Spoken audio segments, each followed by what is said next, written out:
Hello and welcome to WNBL Grand Final Game 2. I'm Nathan Stremple and let me take you back to 2001. S Club 7 Don't Stop Moving was number 1 in the charts.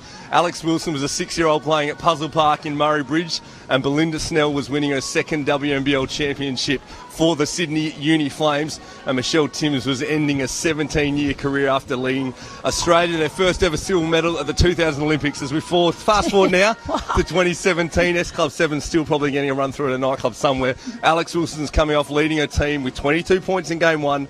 Belinda Snell's looking to make it 3 WNBL championships after a 16-year gap in between, and Michelle Timms joins me calling the game. Timmsy, tonight we could see the Sydney Uni Flames crowned as WNBL champion for season 2016-17. Yes, we could, and a lot of things point in their direction. But I think being a home game for the Rangers, that it could cause a few issues for Sydney. But we'll see. They're a very, very high IQ team, and I think it's going to be one heck of a game that Dandenong's going to have to play to get past Sydney today. And of course, if the Dandenong Jayco Rangers win tonight, we go back to Sydney for Game 3, where the Brydens Sydney Uni Flames have a chance to win it on their home floor. But they'd like to get it tonight, so let's focus on them first of all. You were calling Game 1 with me, Michelle Timms. Let's look at a tick and a cross for the Brydens Sydney Uni Flames about how they went about it in Game 1. Oh, well, a couple of ticks for me was I was really impressed with Hampson.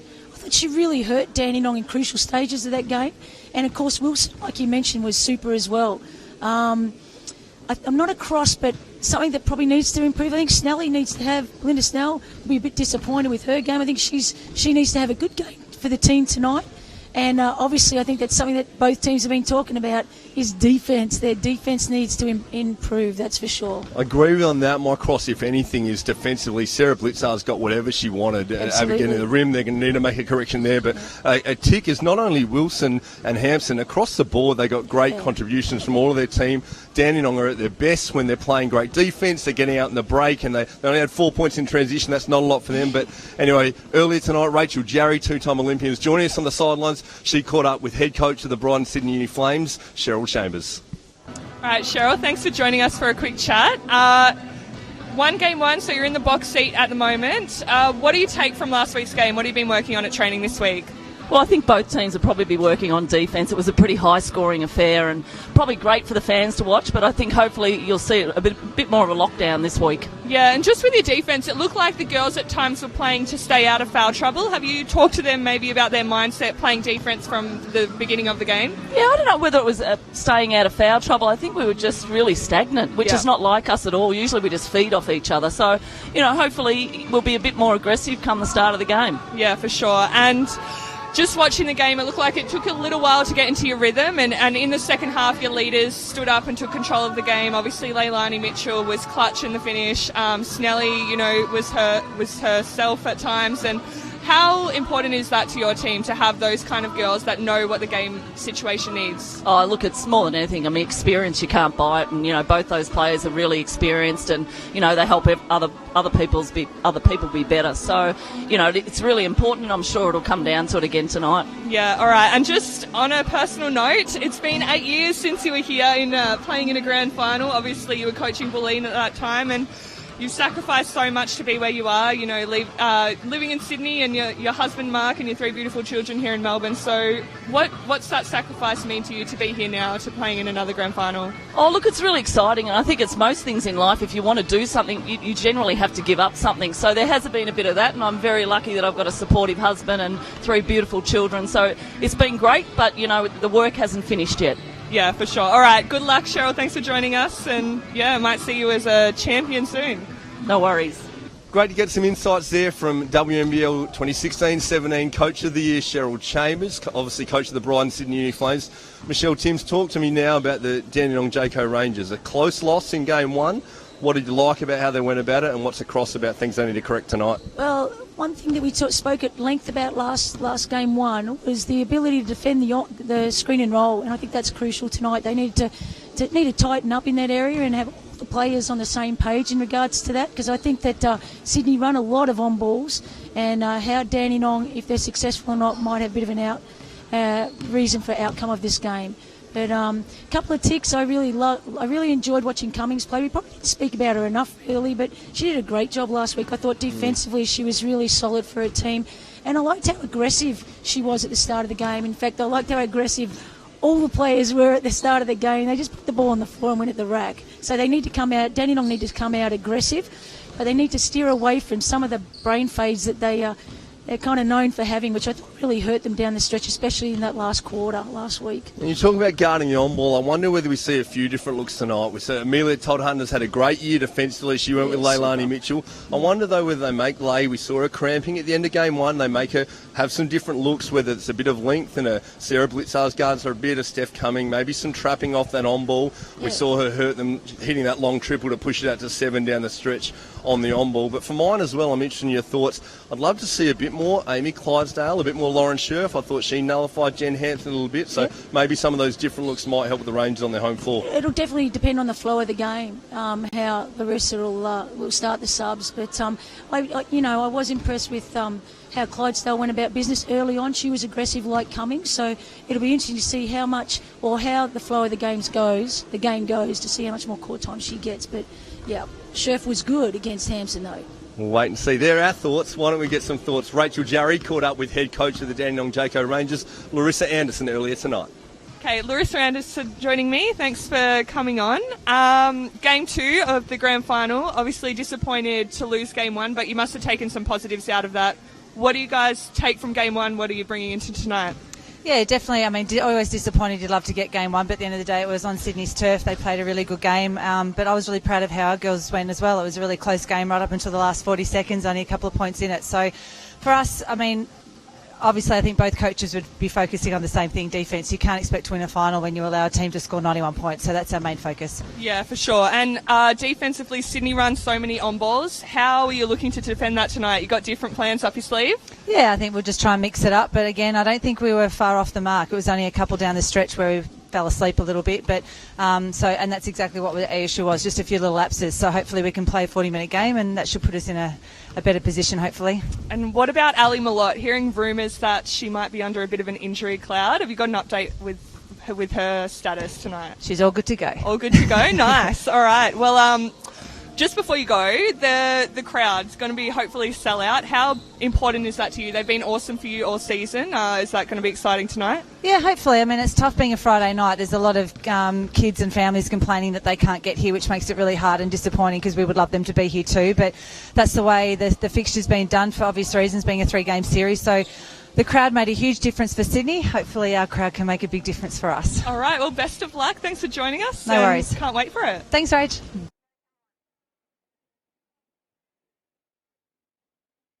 Hello and welcome.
Very well done, Angela Glennie and Paul Jansen on guitar.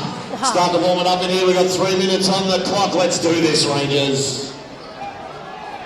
Folks, that is getting the emotions going. Hard to find a spare seat in the house. Michelle Timms, you played a lot of basketball for Australia. Someone else who played a bunch of Australia. The people watching at home didn't get to see Jacinta Kennedy tonight. Plays her last game on this floor. Even if it goes to game 3 in Sydney, they won't be back here.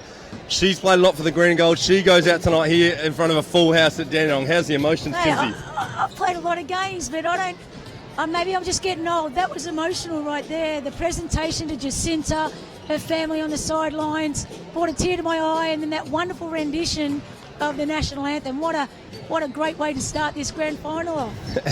And for those watching at home, a little fun fact: the guitarist is actually the Dandenong Rangers accountant, so he does all right strumming the guitar. He does all right. Jacinta Kennedy has been key for the Rangers this season. We mentioned her, 3-time WNBL champion, came back after following her husband's career overseas with soccer, becoming a mother. 9-year gap between playing. She's played 2 games. Someone else who's been a player to watch for the Dandenong Jayco Rangers has been Steph Cummings. She's shot the lights out throughout the season, but she's raised her average during the finals, and she's been a key for the Rangers. She was absolutely fantastic, I thought. I feel bad because I know that I didn't probably talk about her enough in that last call, but re-watching that game, her defence on Belinda Snell was super, and Belinda Snell's one heck of a player, as we all know. It's going to be really interesting to see how Snell comes back from that game 1, even though they won. I'm sure she's such a competitor. She wants to teach Cummings a lesson. So I'm excited to see how she'll go. And I was really happy for Cummings the way that she really was so aggressive, like most of the players at the start of that game last week. And what a story about Belinda Snell. Won a WNBL championship as a 20-year-old with the Sydney Uni Flames. Her second. Hasn't won one since, and neither Sydney. So 16 years later, they have a chance tonight. If Sydney Uni Flames, the Brydens Sydney Uni Flames win tonight, they're the WNBL champions for 16-17. And a key player is Leilani Mitchell. You talk about Steph Cummings' defence, defending Leilani Mitchell is going to be crucial for them tonight. Yeah, I think, Todd Hunter had a big, many minutes on Leilani Mitchell last time. So it's going to be, I'm really excited to see the sort of, the game plan that Larissa Anderson is going to come up with on how she's going to defend Mitchell on those on-balls that caused him so much trouble. I thought Todd Hunter did a pretty good job. She just needs to continue to wear her down. She's a champion, though, Mitchell, so I'm looking forward to see what's coming. And a champion, and not only Australia's starting point guard for the Opals, but an elite point guard in terms of how she operates off the on-ball screen. We saw Dandenong look to a lot of show and recover. I wonder whether it's a case that they may mix things up and we see a few different matchups rather than just Todd Hunter chasing around. Dandenong are blessed with a lot of elite perimeter defenders, so maybe the links of Blitzars, maybe it's a bit of Steph Cummings, last year's WNBL Defensive Player of the Year, and a bit of trapping off that on-ball, trying to mix things up against Mitchell. Well, I think that's critical to mix it up against Mitchell. When you've got a good point guard, you've got to continue to give him different looks, and I think we'll see that tonight. Folks, thank you for joining us. As you can see behind us, it's hard to find a spare seat in the house here at Dandenong Stadium. We're going to let you take in some of the atmosphere as we are literally moments away from the tip-off of WNBL Grand Final Game 2 for season 2016-17. Nathan Stremple's my name. I'm joined by 5-time WNBL champion Michelle Timms for the call, Rachel Jarry, 2-time Olympian running the sidelines. Check out the atmosphere.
Defense. Defense. Crack, crack, crack. Defense.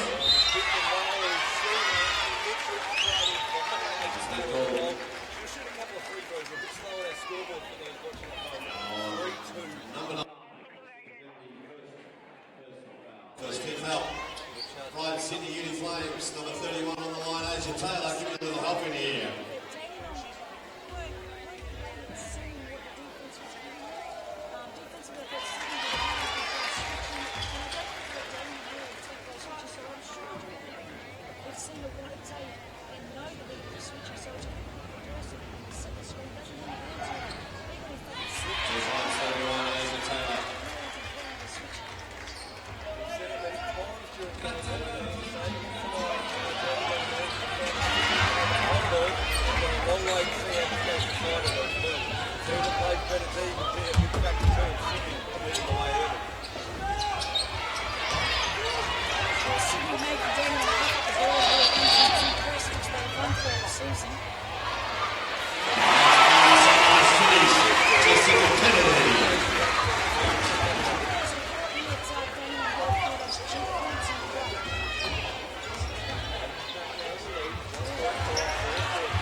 She was able to get to the rim at will as she knocks a mid-range jumper.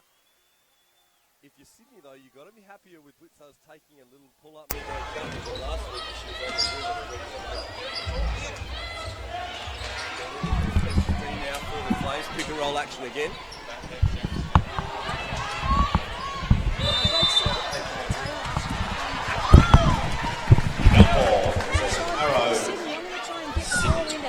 As early as I can. I thought she was really good for the last week, creating space in the key, and they had a nice mix of penetration in that second half, dribble penetration and pass penetration.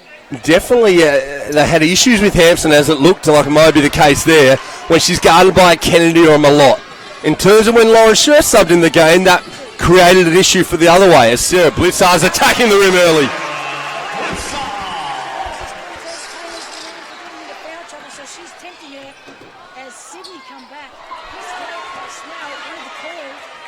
Amy Clydesdale pushing the tempo. The Flames looking to get out and run the other way. Amy, little heat check, in and out. Oh, she liked it. Not so great defensively and not wanting to get in foul trouble as she flops. Where the Flames looked good early last week, where the Rangers looked early, when they were aggressive at the rim. It'll be interesting whether they're able to get that going again tonight as Leilani Mitchell gets a look at the triple. Amy Clydesdale box out. Alex Wilson called for the push in the back there. Alex Wilson was red hot. Someone needed to hose her down after the game on game one because she was hitting it from everywhere to get the Flames over the line in game one.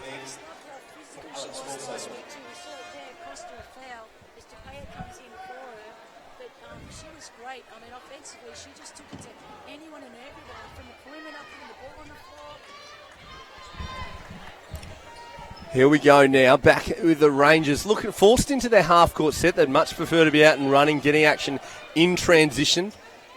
Now we see Sarah Blitzers attacking, guarded by Hampson. Great help by Leilani Mitchell. Down to 6 on the shot clock. Todd Hunter gets back door, layup doesn't go. It's a nice look. That was a good offensive set. They got the ball through hands. Nice little backdoor cut. Little horn set for the Flames here. Very tough to cover. Leilani Mitchell comes, screens both sides. Todd Hunter through the first. Now Taylor one-on-one at Blitzarves. Taylor able to draw the foul on Blitzarves that time. 2 from 2, first trip to the line. She'll go there again.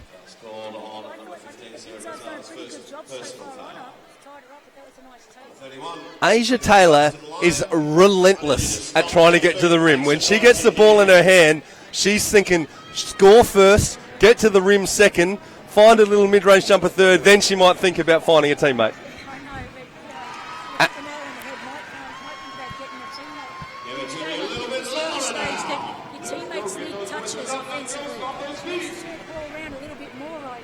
And don't get me wrong, though, that's not a knock on her. That's what saw her make the WNBL All-Star 5 this season, saw her play her way herself back into the WNBA. Defensively, she is just a tough matchup because she is so aggressive at the rim and then such an athlete getting after the O-glass. And shooting the ball pretty well from the free throw line to bring it back to 9-6. Rangers with that lead by 3 as they're slowed into their half-court set once again. Novacell in the game. You love her influence for the Rangers, Timsy. Yeah, a real big rap for Novacell. Sydney in the zone now. I like the way that Sydney changed their... Well, actually, they're not in the zone with Snell running out of the base there. Jacinta Kennedy on the offensive rebound. So reliable for the Rangers. Number 9, Jacinta Kennedy. Amy Clydesdale again a look at the 3. 1 for 3 now for the game. The Rangers... Flames, I think, would be happy with the Rangers settling for that 3, that mid-range jump shot. I imagine their scout would be to try and keep them away from the rim where they were dangerous in game 1. Yeah, absolutely. If you had a look at the shot chart from last week, a lot of inside score, huge percentage. It was like 60% for the game, and that was on the back of so many, shots inside the key. As we go to a timeout, our lady running the sideline tonight, 2-time Olympian Rachel Jarry, jumping into the Brydens Sydney Uni Flames timeout. So it's great having her here. It's exciting time for Rachel, who's getting ready to head off to the WNBA. As you see a bit of vision, Rachel standing by. Rachel, get that mic in so the folks at home can hear a little bit about what Cheryl Chambers has got to say. Yeah, what a fantastic atmosphere. We've got a guy at the back here with the trombone. It's just a wonderful atmosphere down here. Very college-like atmosphere here. It really is. Look, I just can't speak highly enough of what the Rangers were able to do tonight. I thought on a Friday night it was going to be, I thought, a bit of a mistake. All the young kids who normally come aren't going to be here, but it is a packed crowd. We can see now Rach with the mic in. She's coming out of that timeout. We'll get Rachel Jarry over here to give her insights into what Cheryl Chambers just had to say during the timeout there, calling in the Flames just to run things over. Dandenong with an early lead. We've got 4:42 to go in the first quarter. Dandenong, that 5-point lead. See Rachel Jarry making her way over here now. Rachel Jarry jumping on. Rach, what did Cheryl Chambers have to say there during the timeout? Yeah, she just said that the game started now so the girls can relax, and she just wants them to come up with the 1%ers. She thinks Dandenong's just getting some easy stuff. They've got good rotation, she said, but it's that second and third rotation after the first one. We'll watch for that. Thanks a lot for the insights there, Rachel Jarry. We'll have her running the sidelines throughout the night. Plenty of exciting people to talk to in the stadium. Timsy will get Rachel Jarry on the money, having a chat to them as we go on. But it was interesting, Rach saying that Cheryl's take was that Dandenong were getting the 1%ers, where I actually think Sydney have been pretty good with their intensity early. Yeah, they have. And the young lady on the line, I'm keen to see how her game evolves to play, because she was a little bit quiet by her standards, got a few fouls last week, and I've heard such great things about her and seen her. She's a young kid who's had such a big, she's gone through the roof. Oh, as she takes a bit of a bow then, but she was really she got caught early fouls last week and wasn't as impactful as I expected her to be. And credit though to the Brydens Sydney Uni Flames, it was a foul trouble to Depaya, as Leilani Mitchell shows her class for the Flames. Foul trouble to Depaya, which saw Lauren Nicholson come in the game. She a surprise? Hit some massive shots off the bench. Crucial 9 points coming off the bench for the Flames. As we get back to live action, the Rangers still with a 2-point lead. Again, a bit of patience in their half-court set. Steph Cumming going at Alex Wilson. She's going to get another foul on that one. Steph Cumming to the free throw line, where she's made herself at home throughout her career, shooting a pretty reasonable lick. Sydney doing a really good job of clogging it up. As we see on the replay, yep. Alex Wilson didn't like it, but looking like a pretty straightforward foul trouble call. Now. She's got to come out, so she's got 2 fouls. So she's had to take a seat. It's really going to play. It's going to be interesting to see how she handles that mentally after a big game last week. 4 days away from turning 23, young Alex Wilson. It was nice in the pre-game to give her hometown Murray Bridge a shout-out in the Puzzle Park, where I spent some time menacing myself as a young kid. Right, But tell us about how's that for a 22-year-old girl? You come out on the big stage in the final, have a big score. Super. How's that mentally, trying to back up for Game 2? It seems like maybe a little bit too much enthusiasm, some early fouls really limits her now. Yeah, too much enthusiasm possibly. Regardless, we saw in Game 1 the Flames with the depths, and that is Lauren Nicholson now in the game with another opportunity to shine on the big stages. To pay as triple doesn't go, and we're tight early here with 3:33 left in the first. You know, Mitchell's up and about this early in the game. I think she might be due for a good, or not due, but she might be have more of an impact. She did have an impact last week in the end of the game, but I like my point guards to play every minute they're out there. She has a tendency to float in and out of games, but she's really started aggressively offensively and doing a good job defensively as well.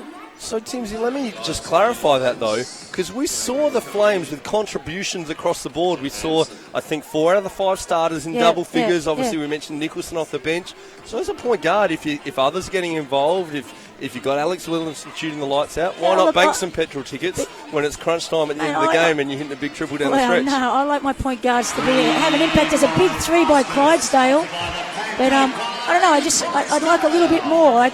I like him to be involved in every moment of the game, whereas I thought that, she ended up with 15 and had a massive last quarter, but it'd be frustrating as a coach, I reckon.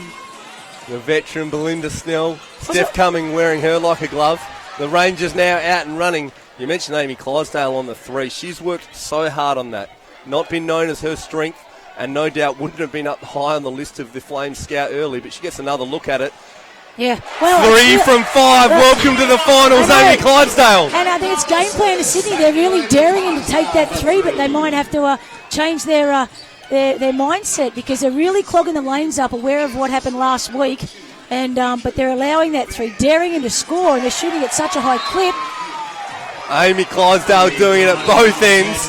Just said to Payer as we watch the replay, how about you don't bring that in here? Just off her leg, so the Flames will get it back as it's hit. Amy Clydesdale leg on the way out, but doing it at both ends of the floor. And I said pre-game, I think the Rangers underplayed Clydesdale, as she only had 12 minutes for the game or so deep in the fourth, as Mitchell showing her class again. Yeah, keeping him in the game at the moment. Clydesdale's speed and athleticism, though, is a worry for the Flames. That being said, Leilani Mitchell is a worry for anyone you throw at her, an absolute world-class player at both ends of the floor. Malott in the game for her first minutes. She's met by Shanae Greaves. I like the ball getting inside, a bit of inside penetration there, get that pass down low. You see it on the replay. Tad Graves is a really strong defender. But was able to get the foul on her then, so going to the foul line. And the Flames now in the bonus, so you find these are valuable opportunities for a shooter like Malott to find a bit of rhythm. It's exactly what you don't want to do. I wonder Send him to the foul line. I wonder if you see next offense down the floor, if Malott makes this, they somehow find her on the three-point line as she's found a bit of rhythm to get a look late in the quarter. No joy on the second, though. Flames now advancing through Mitchell. The Rangers did a great job of keeping the ball out of Mitchell's hands early in the offense. We saw a lot of Asia Taylor carrying, Belinda Snell carrying in Game 1. Not so much the case in Game 2 here, as Mitchell's had the ball plenty. Rangers getting lucky with a hand on that one. That was great hands by Novosel as Clydesdale's off again. This is where the Rangers are dangerous. Out and runs. Natty Novosel, little shake and bake. That was sweet. She made it look like she was going to cross it over. And a lovely little onside move. Another fast break point, which was far and few between last grand final. I tell you what, you talk about Leilani Mitchell getting involved. She is taking it personally as her Flames are down 11 early, looking to be the aggressor at the offensive end. That time, unable to get the floater to go, as we see it on the replay. Get Taylor up there and Graves, both great rebounders for the Flames. The depth, the talent, the athleticism of the Flames tells me that even though we've got an 11-point game right now, this one will stay close down the stretch. You'd have to think they'll make a run back at it. A lot of time to go, as we do know, but only a minute 12 left in this quarter. Sarah Blitzar's getting at the rim. Asia Taylor coming up with the rebound, getting out and running for the Flames. Good job, but you need to have some rebounding pressure on there, and Blitzar was the only one who was in the key then after that layup. On-ball screen again for the Flames. Taylor settling for the mid-range jumper. Big offensive rebound, Lauren Nicholson. Cummings there. That match up again. Blitzar's guarding Taylor. Taylor picks up the dribble, looking for an option now with 5 on the shot clock. The ball in the right lady's hands. Leilani Mitchell going to work. Forced to throw it up, almost gets it to go. Sinead Greaves again on the offensive glass. She does, that's what Graves does. But what a mistake by Clydesdale, letting Mitchell get that ball with only 5 seconds to go. And she did exactly what you got to do in that situation. All your job is to get it up the ring. Cheryl Chambers said she wanted them to come at it with the 1%ers. A few offensive rebounds there, getting the Flames back in at a chance now for the last possession of the quarter to bring this back to a 22-15 or 16 game, depending how they go about it. She was going with that, with 18. That's when you need to run your best play, run that clock down, use that shot clock. The Rangers, as you allude to there, Timsy, had an opportunity to run for the last shot. Forced one up a little early. See Graves go out, and they've got the ring protector. The ring protector in Hampson coming. Oh, well, she's not a ring protector, they're in offense. What am I saying? Yeah, they've got her in to just... She'll get an offensive catch, hopefully. Make herself at home, right under the rim. Either that or send a big pick here. And that's a big roll going to the basket. Mitchell looking to find her. Nicholson with that triple. Oh! Get out of town, Lauren Nicholson. Takes off where she left it in game one. Big triple for Lauren Nicholson, bringing it back to 22-16 at quarter time. Heck of a fast pace, a little bit more D than last week. Yeah, a lot more D. And, the Flames have rolled the dice and wanting to clog up the driving lanes. Dandenong Jayco Rangers there with a lead going into the quarter, 22-16. Mariana Tolo, the Defensive Player of the Year for 2016-17. Let's have a look at the season she put on as a rim protector.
Although putting on a show there. Great to see her in the league, a force at the defensive end. We're talking rim protectors, but in this game right here, rim protectors, as you mentioned, Jen Hampson at 6'7". She's an issue there underneath the basket, and they've done a good job so far, the Brydens Sydney Uni Flames, in terms of keeping the Rangers away from the rim. They've really challenged them to shoot the perimeter. I mean, that's obviously the game plan, was to put up those driving lanes and see if they can shoot from the perimeter, because they're not always so consistent. But, you don't want to leave them to by from the three-point line, so it's important they get that mix of inside-outside. It'll be one to watch as we get back underway with second quarter action. The Dandenong Jayco Rangers were difficult to stop when they're attacking the rim in the first game. Same for the Sydney Uni Flames. So we're back with live action. We see Rosie Fudlovich with her first minutes per game for the Rangers. Nicholson staying out there after that big triple for the Flames. Todd Hunter getting herself acquainted with the lady she's got to know pretty well over game one, Leilani Mitchell. They've become good mates as they just spend a lot of time together out there. Great to see as we mentioned, Jen Hansen under the basket of force. Great to see record-breaking five-time WNBL MVP Susie Bakovic on Twitter. She's just throwing it out there. Good start to the game of WNBL Grand Final. Who wants it more and who will get it done? Just asking for a bit of a response from the folks there following along on Twitter. Suze, thanks a lot for joining in. Yep. Folks, at WNBL, if you want to join the conversation on Twitter, love to hear from you. This tempo right now really suits Dandenong's game. We said they needed to get out and run, and they've done a pretty good job in that first quarter of seemingly to control the tempo. As Jacinta Kennedy shooting a couple of free throws, we've got Rachel Jarry here who's able to listen into the huddles during the quarter time. Rach, what did you pick up over there? Yeah, well, Larissa won't be happy with that first Sydney score, but she's happy with how their first quarter went. She just wants the girls she wants in that last 5 seconds to trap the on-boards with Leilani, so they had a little breakdown there, so that's the main thing they're looking at. Very interesting to hear about that trap there. Well, we talked about it a bit that before the game, about trapping Leilani off the on-ball. Thanks for the insights there, Rach Jarry. We'll look to go to Rach next time we get a timeout. She'll find someone interesting to interview, I'm sure. There's plenty of well-known basketball faces here at Dandenong Stadium. So we'll watch now for that on-ball. Dandenong looking to trap Mitchell off the on-ball, make her have to pass out of it, make someone else do the damage for the Flames. Great job by Nicholson. Speaking of doing damage, wow. Look at the athletic Aisha Taylor getting after the glass. Just super. Nicholson for me has been a real pleasant surprise. Watched a little bit of a few of the early games, and I'm thinking, who is this blonde head? I haven't seen much of her around. I have been away though, but just trying to work out who she was. In the last few weeks, hadn't seen her hit the court much. Then she came up with massive minutes, not a lot of minutes, but very, very good minutes in that last game, and she's continuing her aggressive form. Trotter path very similar to a lot of Australians when I played college at St Mary's. St Mary's seeing themselves having a reasonable run right now. A lot of alumni there tweeting about, plenty of Australian alumni tweeting about how the St Mary's Gales are going over in NCAA as we're back to WNBL right now though. Nat Novosel attacking the rim, no call, a lot of contact there. I like the fact that she saw they switched and she attacked the switch. You've got to like the fact running back on D, but the hand on the ball didn't make a difference. Talia Tupea getting at the rim for the layup, bringing it back to a 1-point game. The Flames forcing the Rangers into their half-court set now. The ball getting through hands. Oh, great look. I mean, that was just a good read. She saw they were just switching, so Todd Hunter saw that she was open and took the three. That's what they need to do. They need to be able to see what the defence are giving them, and I don't think in the second half they did that so well against Sydney last week. Aisha Taylor helping herself to the glass like it's a free all-you-can-eat smorgasbord. Getting on the glass at both ends. Wow, that's what we've been waiting for. Finally, Hansen has got her hands on. That's the second time only she's touched the ball in this game so far. They need to keep going into her, but it was pretty good defence by the Dandenong Rangers. Really aware of that lob pass going to her. Jen Hampson one letter away from a 90s boy band, and she was a problem for the Dandenong Jayco Rangers in game one, because if she is anywhere within 5-10 feet of the rim, she is so hard to stop. You see Jacinta Kennedy now working to keep her out of the key. Great adjustment by Kennedy, though, because I thought she got pushed around a little bit like a rag doll last week as Hampson gets on the offensive glass. But she's much better, got a wider stance down lower, and that means she's much more stable to take that contact and push her out of the way. Steph coming with a wide open look at the triple. That's money. Steph coming, thanks to Arctic Food Wholesale. It's a bit of a push-off. The fans wanting a foul on Mitchell. Oh, great hands. Now, you make a living off that sort of stuff as a point guard. When your opponent brings the ball down on their way up, a great opportunity to steal the ball. And you see there, ooh la la. Well, the referee's got a better angle than us, but I'm saying that, and I know because I used to do it myself, that's all ball. So, what you're saying, Michelle Timms? You can make. I'm saying I used to make a living of doing that, waiting for the man, Christy Harrow the same, waiting for the opponent to bring that ball down around their waist on their way up, and that's when you get in there and steal the ball. Good effort by Todd Hunter, but the referee's in better position there. I don't think, right under the basket. I think you're on the same page.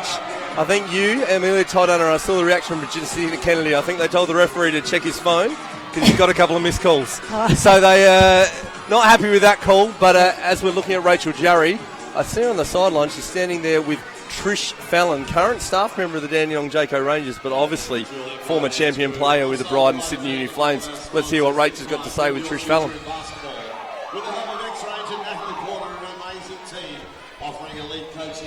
They looked really good in the warm-up, and that's transitioned into the start of the game. They've let them back in again. You just got to find some bodies, box out, and get some boards, and that, their transition and offense runs really well off good boards. So they've just got to get some bodies on their rebounders, and I think they'll be back on track. Great, thanks for that. Great to get some insights there from Trish Fallon. No doubt a bit of a funny one, having allegiance with both sides. Trish Fallon, obviously a champion. You played a bunch of basketball yourself with Trish, didn't you, Chief? Yeah, well, I was a Flame as well. It's funny. We were up there last week, and there was so many people there who belong to different clubs. It's like, man, nearly all of us have played for the Sydney Flames at one time. And that's the thing with the basketball family. You sort of, when it's out there on the line, you fight like anything to win, but afterwards you're all part of one big family. And thank you to Snelly, now she does this really great offensive rebounder. She can get herself in that key. Reads there you see it there. We look at the replay, no one finding a body. It might have been Blitzers there that missed Snell finding a body on the glass, and as we see the swinging momentum back to 27 apiece. They really missed an opportunity there as Sydney switched that on ball with Blickards and Scherf. Scherf was open. Wow, that's a tough shot. Tough angle, Clydesdale. Ranger will love seeing Amy Clydesdale attacking the rim. Great to see Mel Jones tweeting in, loving the special comments from Rach Jarry and going to the WNBL final tonight. We appreciate having Rach Jarry here too. Thanks a lot, Mel, for tuning in. The Flames will look at the triple via Mitchell. Money! Todd Hunter just a little bit off there. You can't give her that much space. You really got to get your hips over and chase her over that screen. Remember, in the last 5 seconds of the shot clock, they want to trap it, but unless it's that, they're getting over. Oh, that wasn't a great shot by Blitzarves. Mitchell keen to take home some silverware tonight. The Brydens Sydney Flames get the win, and they are this season's champions. The Dandenong Jayco Rangers looking to force a deciding game 3, and the Flames continuing to get the ball back on the offensive glass. Strong as an ox two-payer. Oh, Snelly launches one. Shot clock was at about 8. It's getting really physical here. The crowd's into it. Calls on. 31, Taylor. Asia Taylor called for the offensive foul. We might get a look at the replay if we're lucky. Her and Sarah Blitzarves just going to war once again. Hopefully you're enjoying watching wherever you are on your favourite device here on the WNBL live stream. Here is that replay. You see Snelly looking for that triple. Blitzarves goes to ground. We just missed it. We're looking at the shot. The call foul on Asia Taylor. She's still out there though. Lauren Scherf in the game though. No Jen Hampson, although here she comes to counter the length of Lauren Scherf as she's demanding it in the post against Asia Taylor. She wants it. But I thought Clydesdale had an open 3 with her man going under that pick before. There's a switch on the on-ball there. And that's really smart play. Very smart play. Bad luck for Scherf, but smart play by Clydesdale to see the switch and get it down to Blitzarves. Michelle Timms trooping on there, your voice just under duress, but like in your whole career, everyone at home. I like the way you go about it. Better than it was earlier today. Just in case anyone's listening in, I'm not joined by a teenage boy going through puberty. It is 5-time WNBL champion Michelle Timms. I can't believe you just said that. That is so messed up, right? Just making sure people know what's going on if they hear your voice break, Timsy, as the Rangers get it back. The Rangers with a bit of a length advantage out there. Boogie on her. Snell playing the 4 for the Flames, Taylor the 5 as they go small. The Rangers take advantage, finding Lauren Scherf under the rim. I love the way that Scherf's come out and wanting to put an imprint on this game, being very aggressive. It's been the Rangers throughout the finals who look to play a lot of small ball, but they're looking rather big with Blitzarves at the 4, Scherf at the 5. The Flames quite small. Snell at the 4, Taylor at the 5, although the sub coming now, bringing Hampson back in the game. I thought Sydney looked good last week when they did go small. They were able to exploit Dandenong. Dandenong happened to go big at that time, and they went small and was able to attack the bigs on the perimeter. So it was a real smart move by Chambers. As we see Hampson, like you said, back into the game. Hampson immediately changes any thoughts of small ball. She brings 201 centimetres of length back in the game. She was really impressive. I mean, I would have kept going to her going to that well till it dried up last week. She was very impressive, dominating and owning the charge circle, but I think Dandenong have really adjusted and doing a good job so far, limiting her catches. She was a significant issue at the offensive end of the Flames last week until Lauren Scherf subbed in the game. So first time we've seen them both on the floor together now. It'll be interesting to see how that battle plays out. Lauren Scherf not used to playing to someone taller than her, and Jen Hansen probably not used to playing against anyone similar size to her, as Scherf takes it right at her. The rookie Lauren Scherf straight at the rim. Well, we spoke about her need to step up in this final series last week, and boy, that was as you said, she's been aggressive. What a great start. She looked aggressive working out with Michelle Brogan prior to the game, and I was wondering if that was going to be able to translate onto the court. Well, the smarts of Linda Snell getting a look under the rim, finds Wilson where she was hot from the corner in game 1. No good off the dribble. Lauren Scherf cleaning up the glass. That was the right thing to do by Wilson, though. She had the big Scherf on her, attack her every single time. And matchups so important in basketball, Michelle Timms. Lauren Scherf's minutes have declined as the season's gone off the Rangers. Steph Cumming, big basket. But Scherf had big games against the Flames every game this season. Yeah. So the confidence goes up because you feel good about who you're playing against. She's definitely got a pep in her step, that's for sure. Well, she's happy to be out there, and she's produced for Coach Larissa Anderson, who's taken a big gamble. Early days just yet as Hampson tries to get one back. Able to get position under the rim. Lauren Scherf with the foul, Hampson to the free throw line. That's when the person setting that pick, the defender, if it's, you couldn't quite see it there, they've got to step off and give them a little bit of a nudge, get under their feet a little bit, slow them down.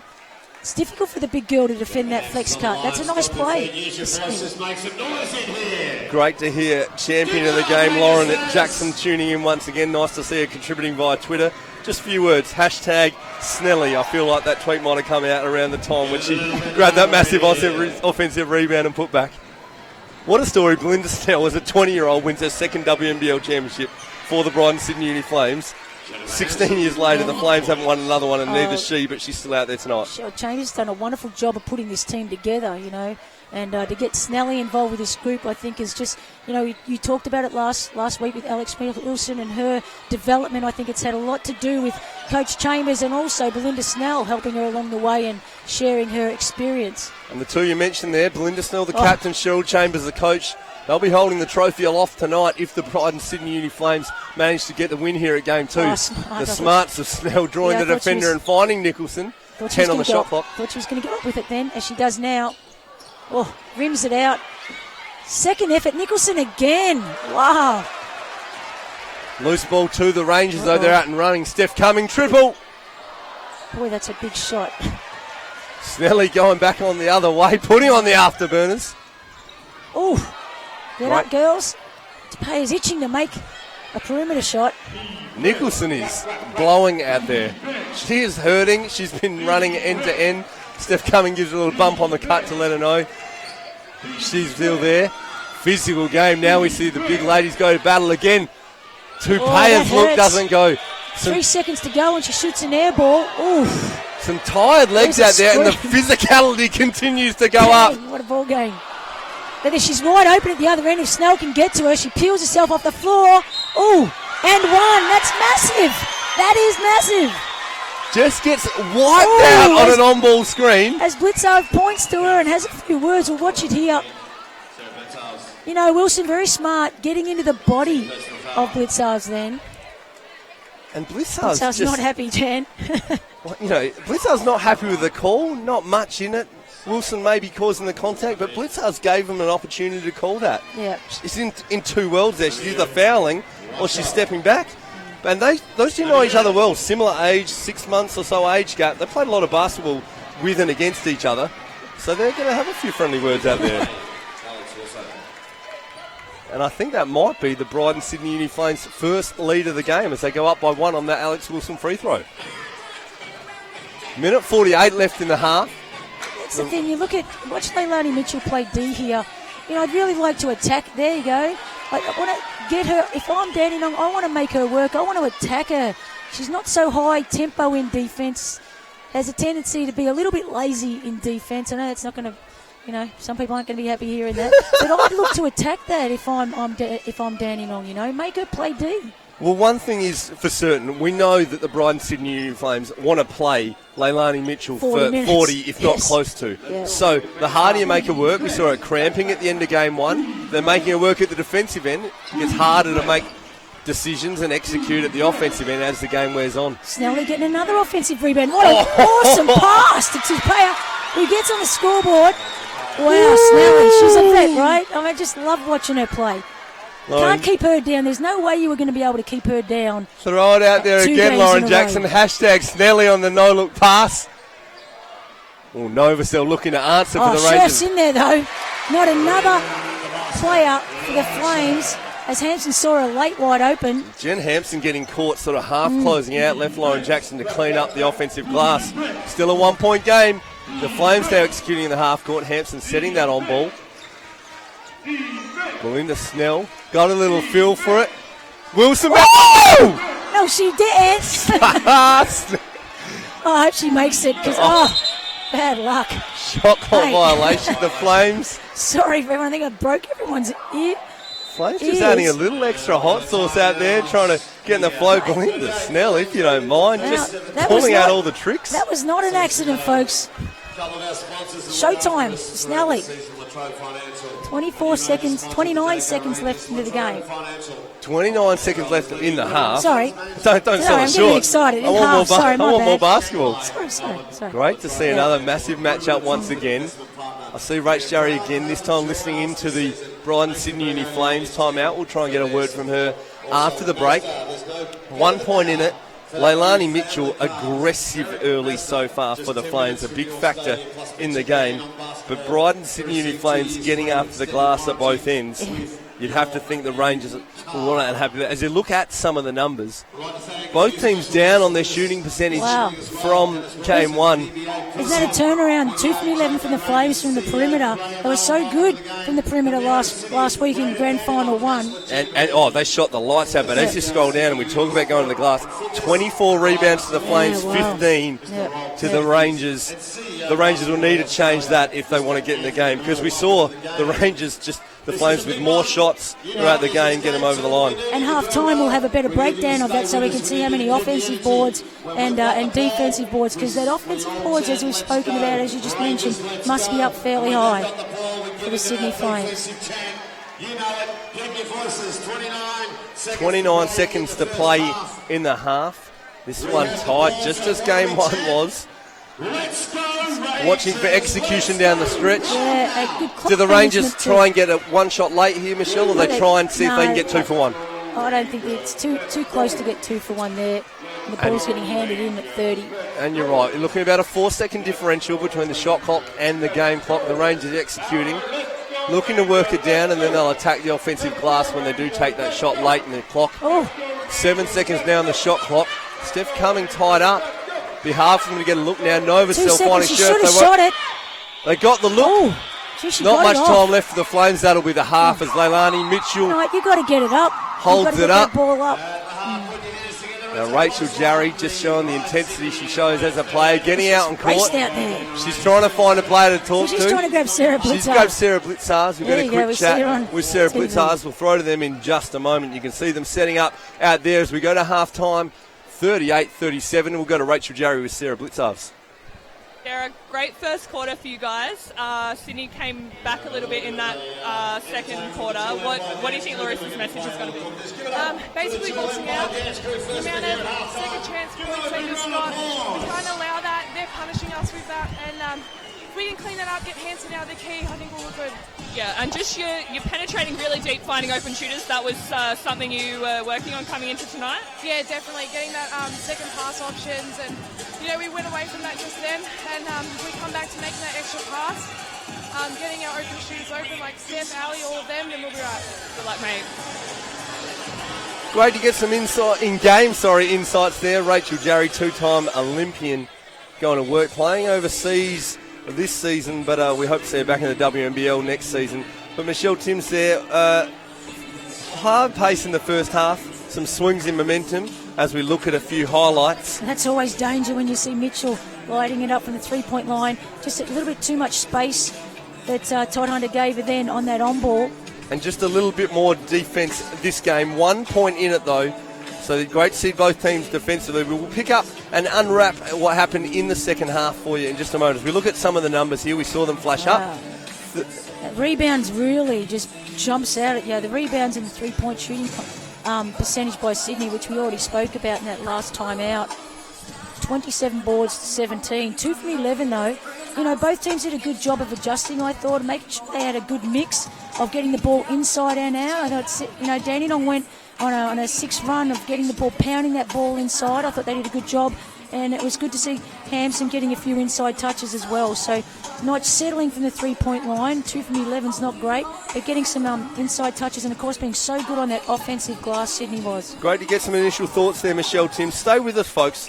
We'll come back and unpack all the second half in just a moment, but we're going to throw to some highlights of a record-breaking effort. 5-time, I tell you 5, Lauren Jackson had won 4. She tied her on 4 this season. Susie Bakovic makes it 5-time WNBL MVP. We're going to have a look at some of her highlights and her thoughts on breaking the record, being a 5-time MVP winner. Yeah, look, I'm obviously really blown away, and I'm just extremely honoured to receive this award. Look, you never go in thinking about it or worrying about it or trying to earn it. It's just, for me, it's about playing consistently and just trying to do what I can to help the team. This year, I was extremely honoured to sit level 4th with Loz, and to go out and win it a 5th time. I'm just extremely, honoured. Negatives, and obviously one of the biggest negatives is, getting knocked out in the semis. But yeah, look, I think with a new coach and, a pretty new team, I thought there was some really good aspects of this year, and I think we learned a lot, and, and obviously we just got to build and keep working. I think, this club is so professional on and off the floor, and, behind the scenes and what we produce out on court, everyone, is on the same page and wanting the same goal, and that's huge. And I know this club and inside out pretty well, and they recruit quality players and maximise our chances to win that title. So I have no doubt the Fire will come back next year stronger and chase that title again. My mum, she's the biggest, craziest supporter and always has been. My brother and his wife and my kids, my nephews, their kids that are pretty incredible week in, week out. Doesn't matter where my headspace is at, they're always there to pick up the phone or come and visit. And then this club for sure, they've done so much for me and kept me on court, and just how professional everyone is here. It definitely helps, and with just getting on the court and playing and week in, week out, and obviously my teammates. Obviously I've played with Mia and Mick for the longest time that I've been here, and both great people, and me in particular being a vice captain with me, and formed a friendship over the years, and I guess you learn about people, and you form those friendships, and that's the great thing about being in a team sport, and I can't thank those people enough. Well, I'm joined here by a sideline reporter, Rachel Jarry, at halftime. Rach, you know the WNBL well, as we see behind us the Dual Empire dance crew here at Dandenong. Last Saturday night we were at Game 1 in Sydney, and we saw a great game day there. If this series goes to 3 and you live in Sydney, get along to Sydney University Sports Centre and see Game 3. But Rach, what do you make of the game so far? Well, it's interesting. It was really, the first half was 2 totally different quarters. Dandenong came out on fire, but then Sydney pegged it back, and that's what they do so well. They've done that all season. So, yeah, it's really interesting. It's basically level at halftime, but it's definitely the rebounding that's been the difference. Yeah, we've seen that. We see the veteran Belinda Snell with 6 rebounds, Hampson 5, Taylor 5. Their athleticism getting Sydney more shots. They've shot the ball horribly. After shooting the ball incredibly in Game 1, the Brydens Sydney Uni Flames only 18% from the 3, where they murdered the Rangers in the game, but rebounding, giving them extra shots. I want you to talk to me, though, about Leilani Mitchell. You weren't in the league this year, but played at the Olympics with Leigh. You know her well. You played in the WNBL against her last year. What's your scout on how you slow down, if not try and stop Leilani Mitchell out there? Yeah, it's really tough, and I know, people might say go and trap her, but she's just so smart, and she's so small, she can get through that gap, so I think you really got to mix it up. And I know, Dandenong are looking to trap her at times, but if they go to that too often, she's just too smart for that. So I'd like them to mix it up, do different things, and see if they can force her to do something different, because she's just controlling the tempo. And we saw the smarts of Leilani Mitchell down the stretch in Game 1, really controlling for the Flames. So no doubt the Rangers will be looking to put pressure on here. As we swap to the Rangers, Sarah Blitzars was huge for all of them in Game 1. She got to the rim at will with 25 points, a little bit quieter so far. You got a chance to chat to her at half-time. What were your thoughts talking to Sarah and watching her first half? Yeah, well, I think it's noticeable that Sydney are trying to really pack in the key and stop those easy layups that Sarah and a few other girls got. So they've been trying to find that open man, and I think that worked for them especially well in the first quarter. Amy Clydesdale knocking down some three-point shots. So I think they'll look to go to that, but I love seeing Sarah aggressive, so I hope she just brings that in the second half and she can really drag her team over the line. So that'll be good to watch. And one final matchup I'd love your thoughts on. We saw Jen Hampson have her way against the Rangers in Game 1. She was a real handful with them until Lauren Scherf came in the game, and that was the only matchup that nullified her somewhat. And we see again tonight, playing a bit more Lauren Scherf. We saw her go right at Hampson as soon as she came to the game. What do you make of the matchup between the two bigs? Yeah, I think it's really great. Scherf's come on, had a really great cameo, hit some points, and hopefully she just needs to get her hand on some more rebounds. But yeah, I really like that matchup in Dandenong's favour. So yeah, we might see a bit more of Lauren Scherf this half. Little aggressive young Lauren Scherf. Thanks for your insights, Rach. We look forward to you roaming the sidelines during the second half. We'll let you enjoy some highlights of the first half, and I'll be back joined by Michelle Timms shortly with her thoughts on the first half here of WNBL Grand Final Game 2. She bounced in there. Give it up for Sarah from the Folkestone Blues. Perfect.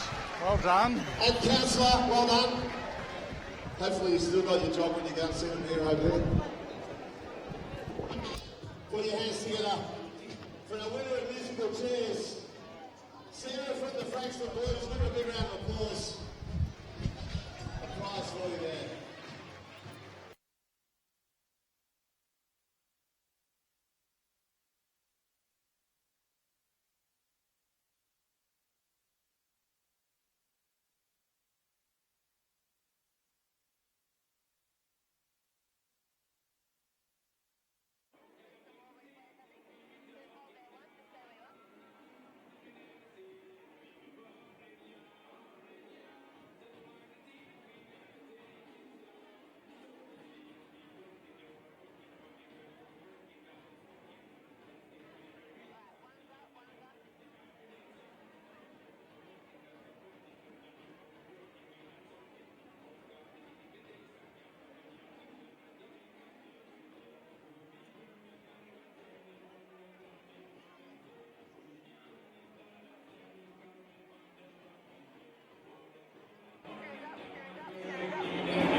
Few highlights there for people of the first half. Michelle Timms, I've got your back standing by my side. I feel much more comfortable when you're with me here. It was a long line in that toilet, I tell you. No, sorry. Michelle Timms, just as the point guard, I need you here to guide me through now. That's what I want your insights on first of all. Talk to me about the point guards out there, because Leilani Mitchell doing it for Sydney, but Amy Clydesdale raising the bar on game one with her efforts going 3 of 5 from the three-point line for the Rangers too. Yeah, right on. Look, if I'm the Rangers, I would have spent a little bit of time talking about Leilani Mitchell. She's making me very nervous for the Ranger fans out there. She's just lurking around. You know, offensively, she's got the time and space. She's playing a really good game right now, and I don't think she's getting exploited. She hasn't had to work hard for the impact that she's had in the game, I don't think, and they're not exploiting her at the other end. So Leilani Mitchell, for me, I'm a little bit nervous if I'm a Ranger fan, because I think she's going to end up with a pretty big game. And the other one who I'm a bit nervous about is Snelly. Now, Belinda Snell, she's a vet, she's up and about, she's on the offensive glass, and just making good decisions out there. And that's that maturity and experience that both those players bring, which is invaluable to that Flames outfit. When it comes crunch time, they make the right decisions. Just a bit of desire to get it done too, Belinda Snell, when you know that your seasons are limited left in the game, and you got a chance to win a championship by getting the win tonight. Snelly doing the dirty work. We see her with 6 rebounds in the half. And we see her creating for her teammates too, just winding back the clock, throwing no-look passes, finding her teammates in the right spot. Not enough of that in the league, eh? And she's just come up with 2 absolute highlights for us. The other one that I think is doing a pretty good job, who might not be on the stat sheet, but I think good things happen when Jacinta Kennedy's got the ball in her hands. Like, doesn't make the spectacular play, but gets the right person the ball when they need it.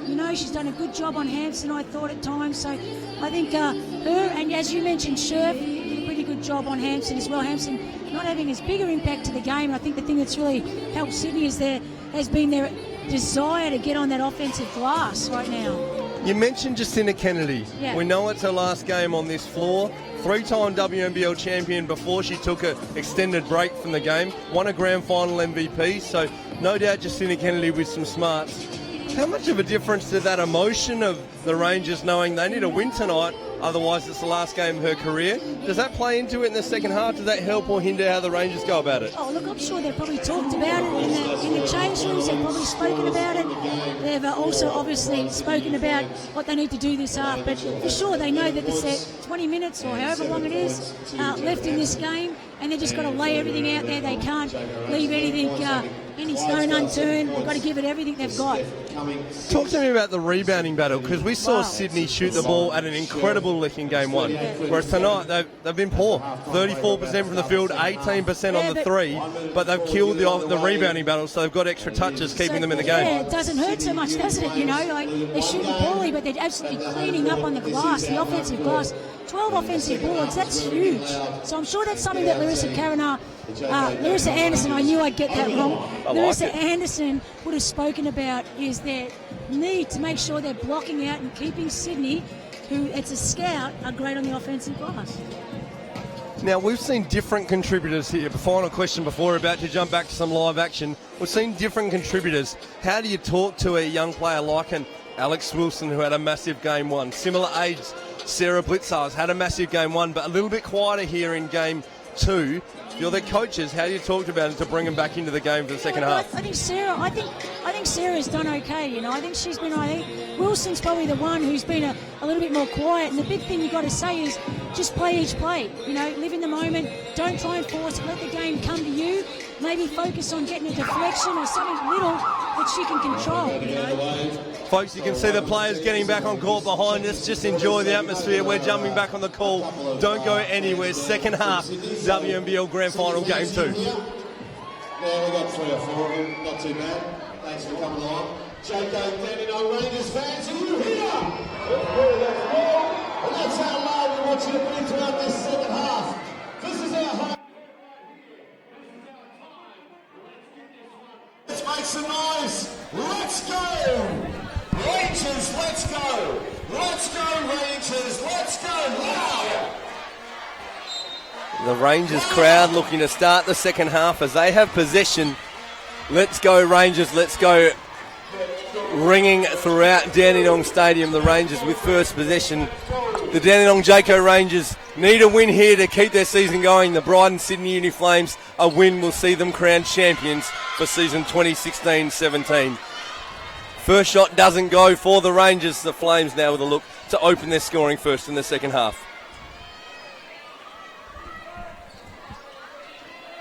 Both teams going with their starting lineups to bring back the second half. Blitzars and Taylor really going at each other down there. Just a whole lot of feeling between those two. Equal fifth in the league MVP voting. So not a lot separating them all season. Jacinta Kennedy not finding Jen Hampson with a body. Too long, too strong on the finish. Another offensive board. Anderson's not going to be happy about that, but what great defence by Blitzars then. Just a coach killer.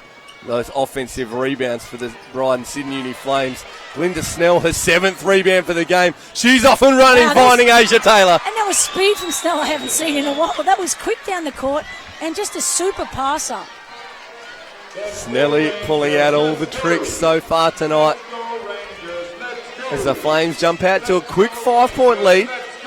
The Rangers looking to steady the tempo in their half-court set. The ball in their captain's hand. Steph Cumming with 6 on the shot clock. Sticking the ball too much. It's got to be. You've got to move that ball. I think that's an air ball. I thought Clydesdale had a wide open shot earlier on that she didn't see. The Rangers disrupting off the floor, get the ball back. That's when the Rangers look dangerous, when they're disruptive defensively. We saw only 4 points on the fast break for them in game 1. Looking at game 2, again 2 in the first half. You'd have to think that number needs to be higher if the Jayco Rangers are going to get a win. How about the veteran Jacinta Kennedy dropping the 3 ball? It's a great screen by Cummings too. My apologies, long 2, worst shot in basketball. Just take a step back, Jacinta. Uh-oh. Belinda Snell knows where the line is. Told you she's dangerous, her and Mitchell. Just says to her former Australian teammate, hey, Sino, this is where you want to shoot it from. You get an extra point. Take that 3 for Belinda Snell. Ball sticking, as you said, Timsy, for the Rangers. Not able to get that zip in their half-court set. Little handoff. Yeah, comes off Kennedy's hand out of bounds. Nice pass. I think Clydesdale needs to have a look at how Mitchell's defending her at the top there. You know, she's got plenty of space. I know it's early in the offense, but she's not playing much defense on her. When she comes off those screens and they switch, there's no one on her. As we saw in game 1, the Rangers looking to make someone other than Mitchell carry. Ton Hunter doing a good job denying the ball there. Snell happy to advance it in her hands, though. Oh, Clydesdale, second steal in a minute. She's getting at the rim. That's the speed and athleticism of Amy Clydesdale. That's where she caused some issues. Picks up where she left off in the first half. She's been handy for the Rangers tonight. Gosh, she's good. Hampson not having a great start to the second half. Blitzar's great use of body. Really dipped her shoulder into Wilson. Just a little even her upper her too. We saw Blitzar's called for the foul on Wilson in that exact same spot in the first half. Now we see a reenactment of this. Taylor running interference for Mitchell.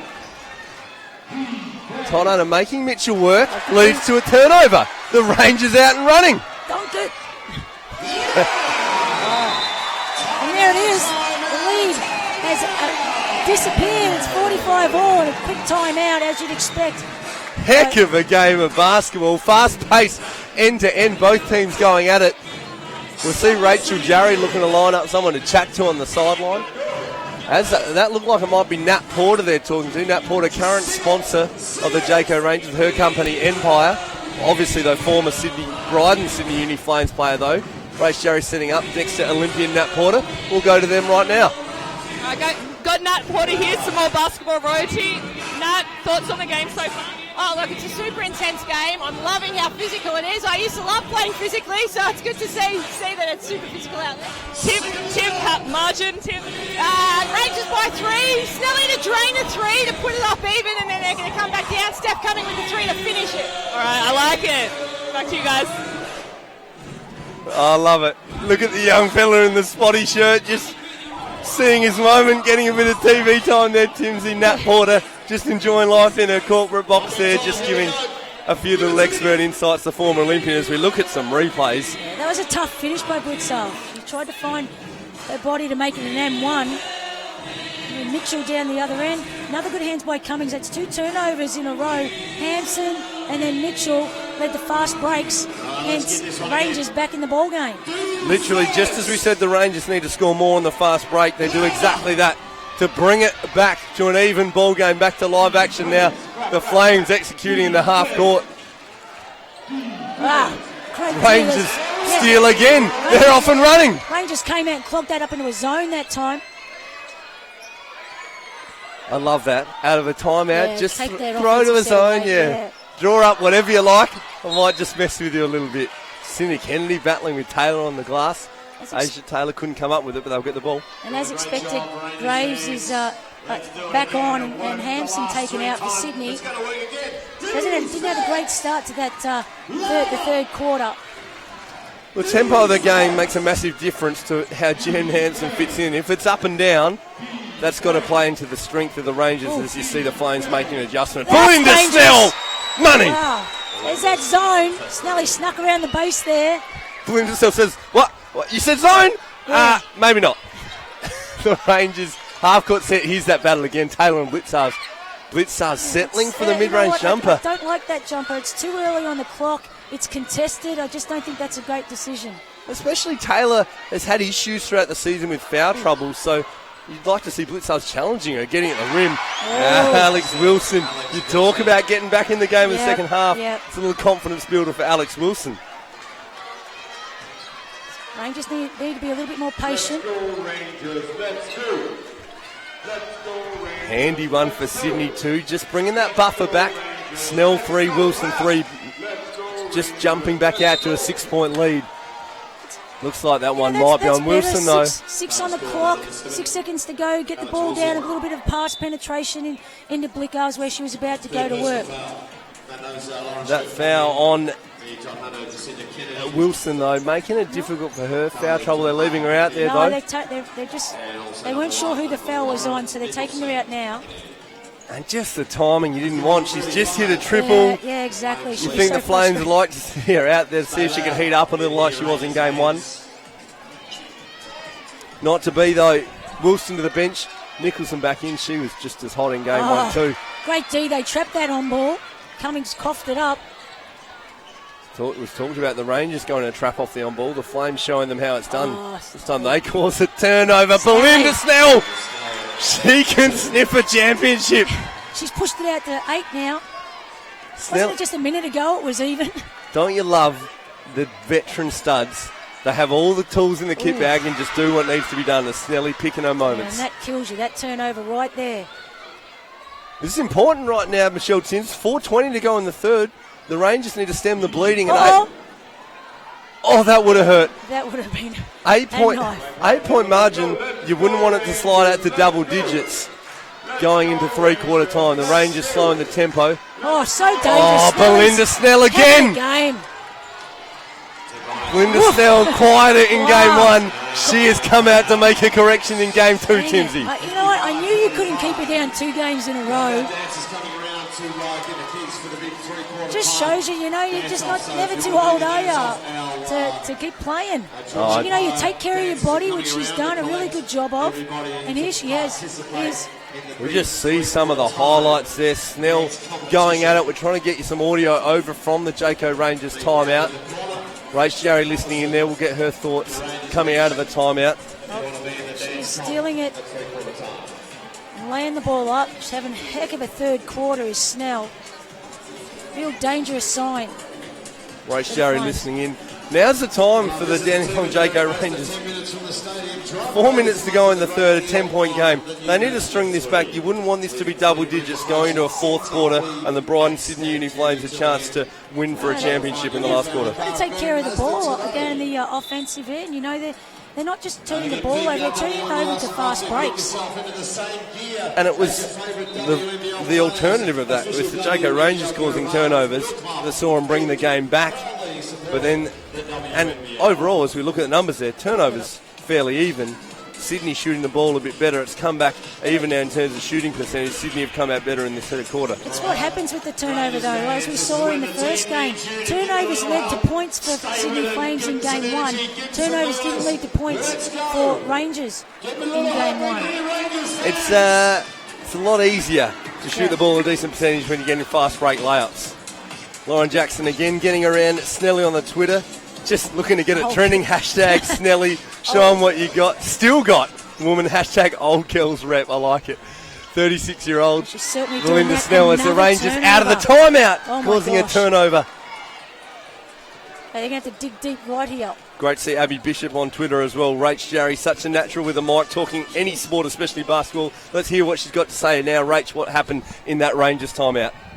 Yeah, look, it was all about the defence and Snelly, so they're going to look to put Sarah Blitzarves on Snelly, show her a bit of size, but boy, how nice is it to see Snelly on fire, a bit of Snelly of old. I love it.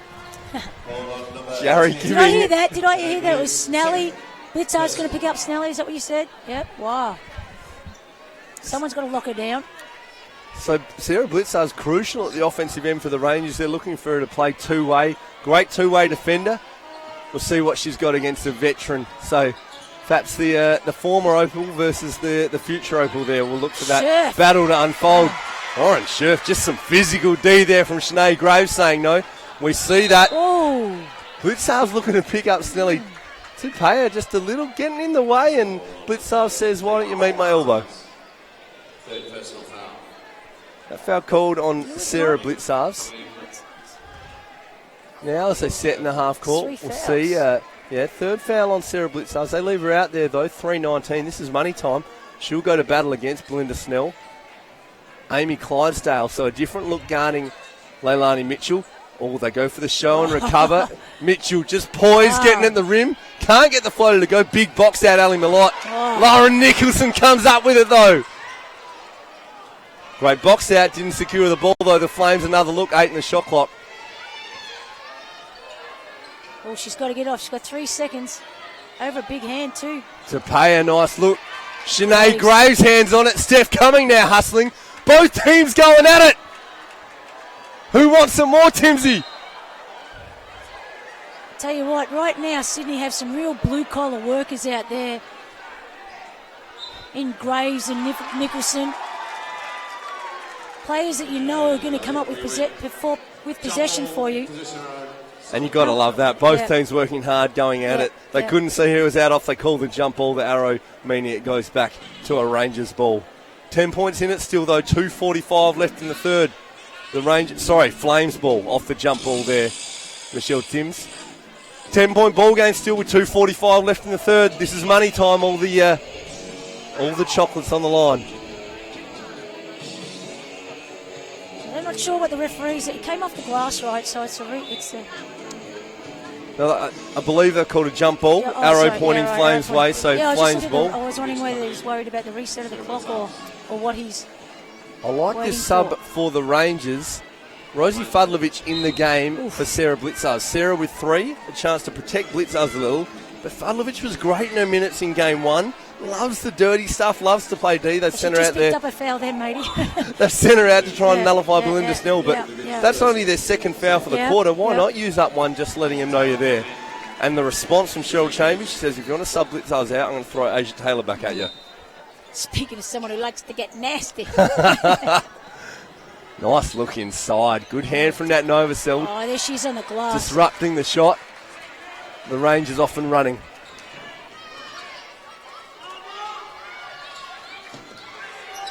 Malott at inside. They double her in the low block. Finding Clydesdale.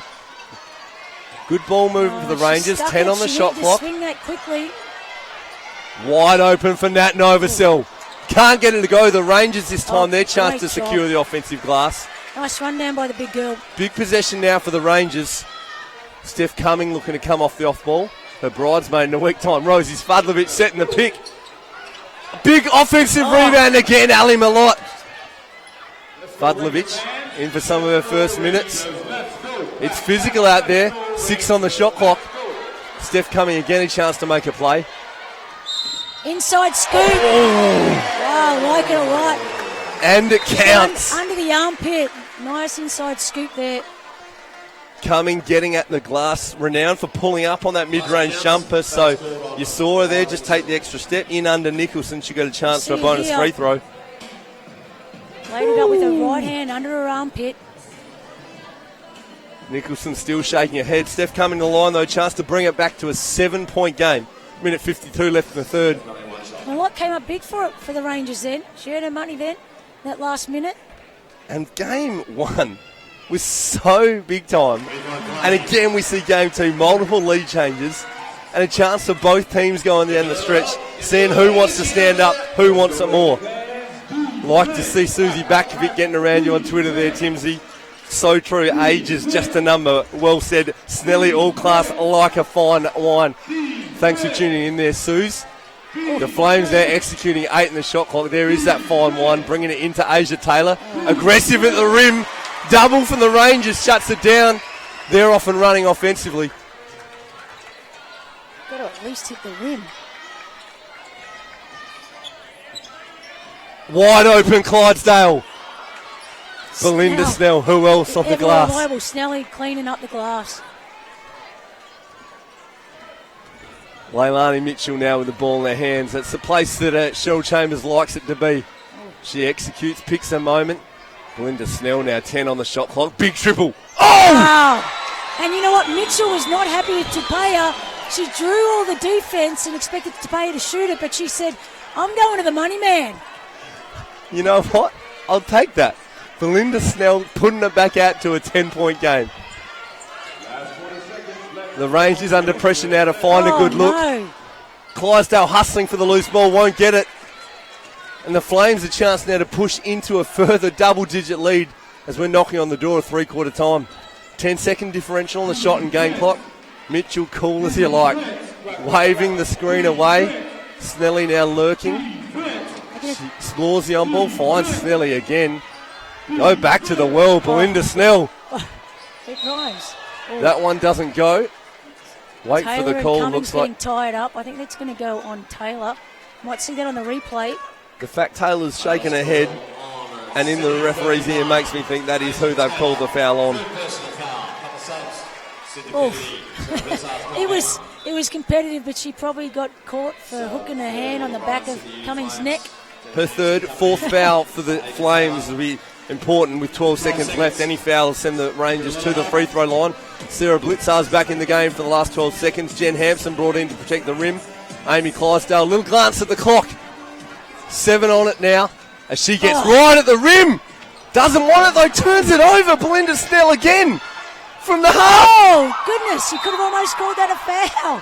What a great job by Snell. The Flames fans and supporters and Mitchell going off at the referee wanted that call. I probably would have called it too. Look at the veteran smarts from Snelly. We might get a replay here. Turns it over, but just knows what's on the clock. Amy Clydesdale, would have been nice to see her lay that up, but Snelly, not panic, just bides her time, runs it down, just jumps into her old mate Jacinta Kennedy looking for a foul there. Yeah. None coming, but 10-point ball game, 1 quarter left to play. Maybe the Brydens Sydney Uni Flames, Michelle Timms, with half a hand on the WNBL Championship trophy. I think you might be right, Nate. Like I said earlier, they have such a good IQ about the game, Sydney. Chambers' game plan's been very, very strong for them as well, but the experience of Snell and Mitchell, their IQ is very good. They don't have brain fades.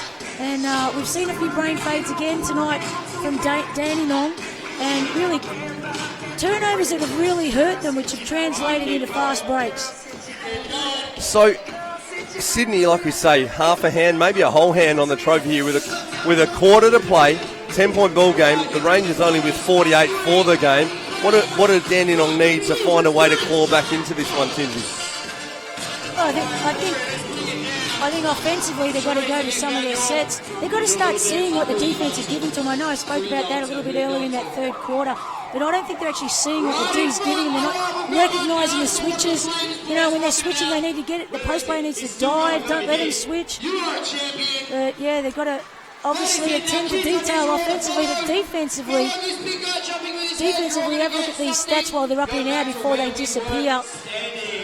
Well, we see, as often happens in a game of basketball, things even up as they go along. Yeah. The Rangers have brought back that rebounding discrepancy a little bit. Sydney shot the ball a bit better percentage as it went, but the one stat that means the post right now is 58-48, and it's in favour of the Brydens Sydney Uni Flames. See the look on those Rangers. It doesn't look like a bench who think they can get back in this ball game. Let's hear from Ray Sherry about what happened there. Cheryl just wants to go into this last quarter as if they're down by 10 rather than up by 10, so she wants to fight on every possession. She wants that defense intensity. First play, when they get the first play, look for Snelly to rise to the elbow, look for that elbow shot. Well, nice take. Yeah, nice take by Cummings. Come out aggressive, putting the ball on the floor, not settling, getting into the paint. And Cummings has been the go-to girl for the Rangers all season. As Belinda Snell, if you don't mind, in a championship deciding game for the Flames, comes out with 15 points and 9 rebounds at three-quarter time, and still a quarter to go. As they go back to the well, someone hose her down. Snelly was looking real hot. They were able to tie her up on that play there, though. 3 seconds on the shot clock. Flames looking to execute from the baseline.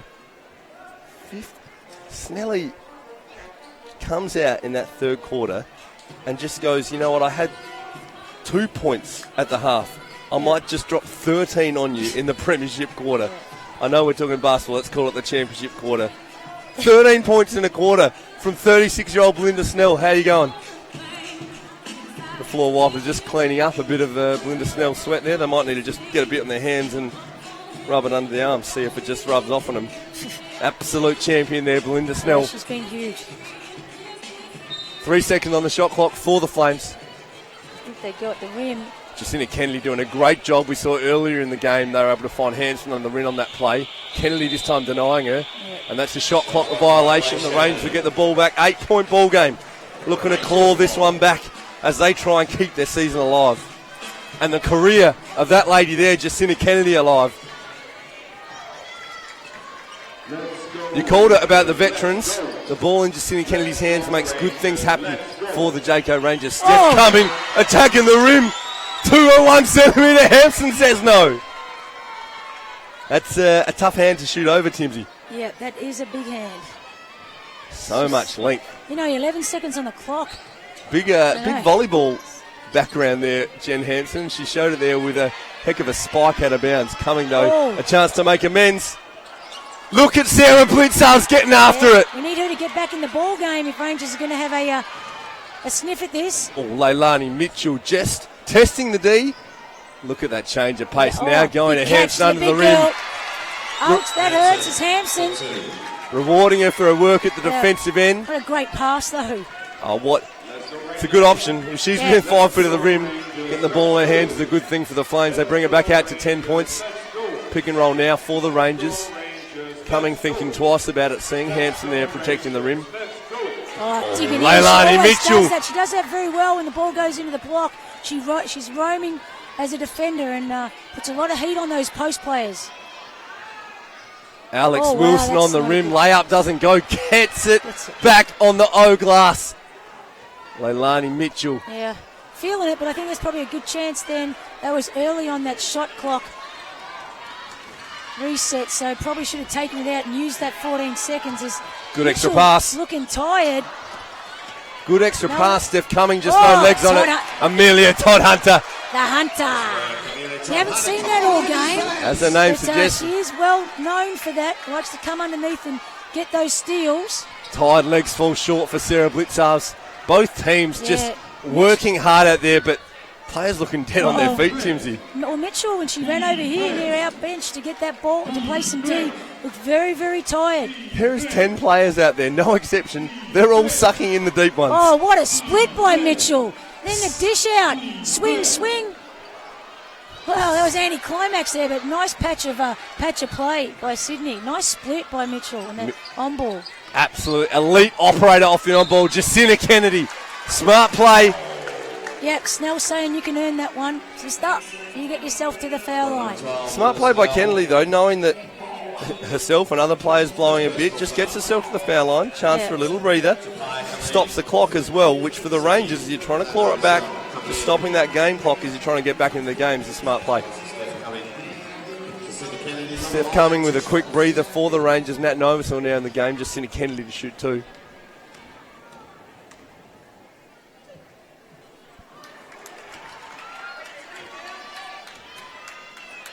No luck for Kennedy on the first.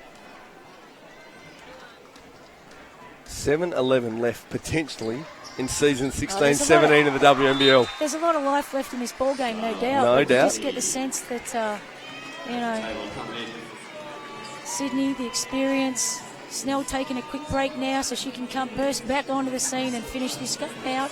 Well, you talk about the vibe on the bench, the feeling, the life's out of the game. This Ranger crowd's a bit quiet. The bench, you see, they're looking for a spark from somewhere. Yeah. Where does it come from, Tibbsy? The Rangers needing a little spark. Their captain and leader, Steph Cumming, on the bench. Todd Hunter, a little Blitzarves, a little bit of the vet. Novocel's been very quiet. I'm a massive fan of Novacel, but she's been a bit quiet tonight. That Taylor-Blitzarves battle continuing on.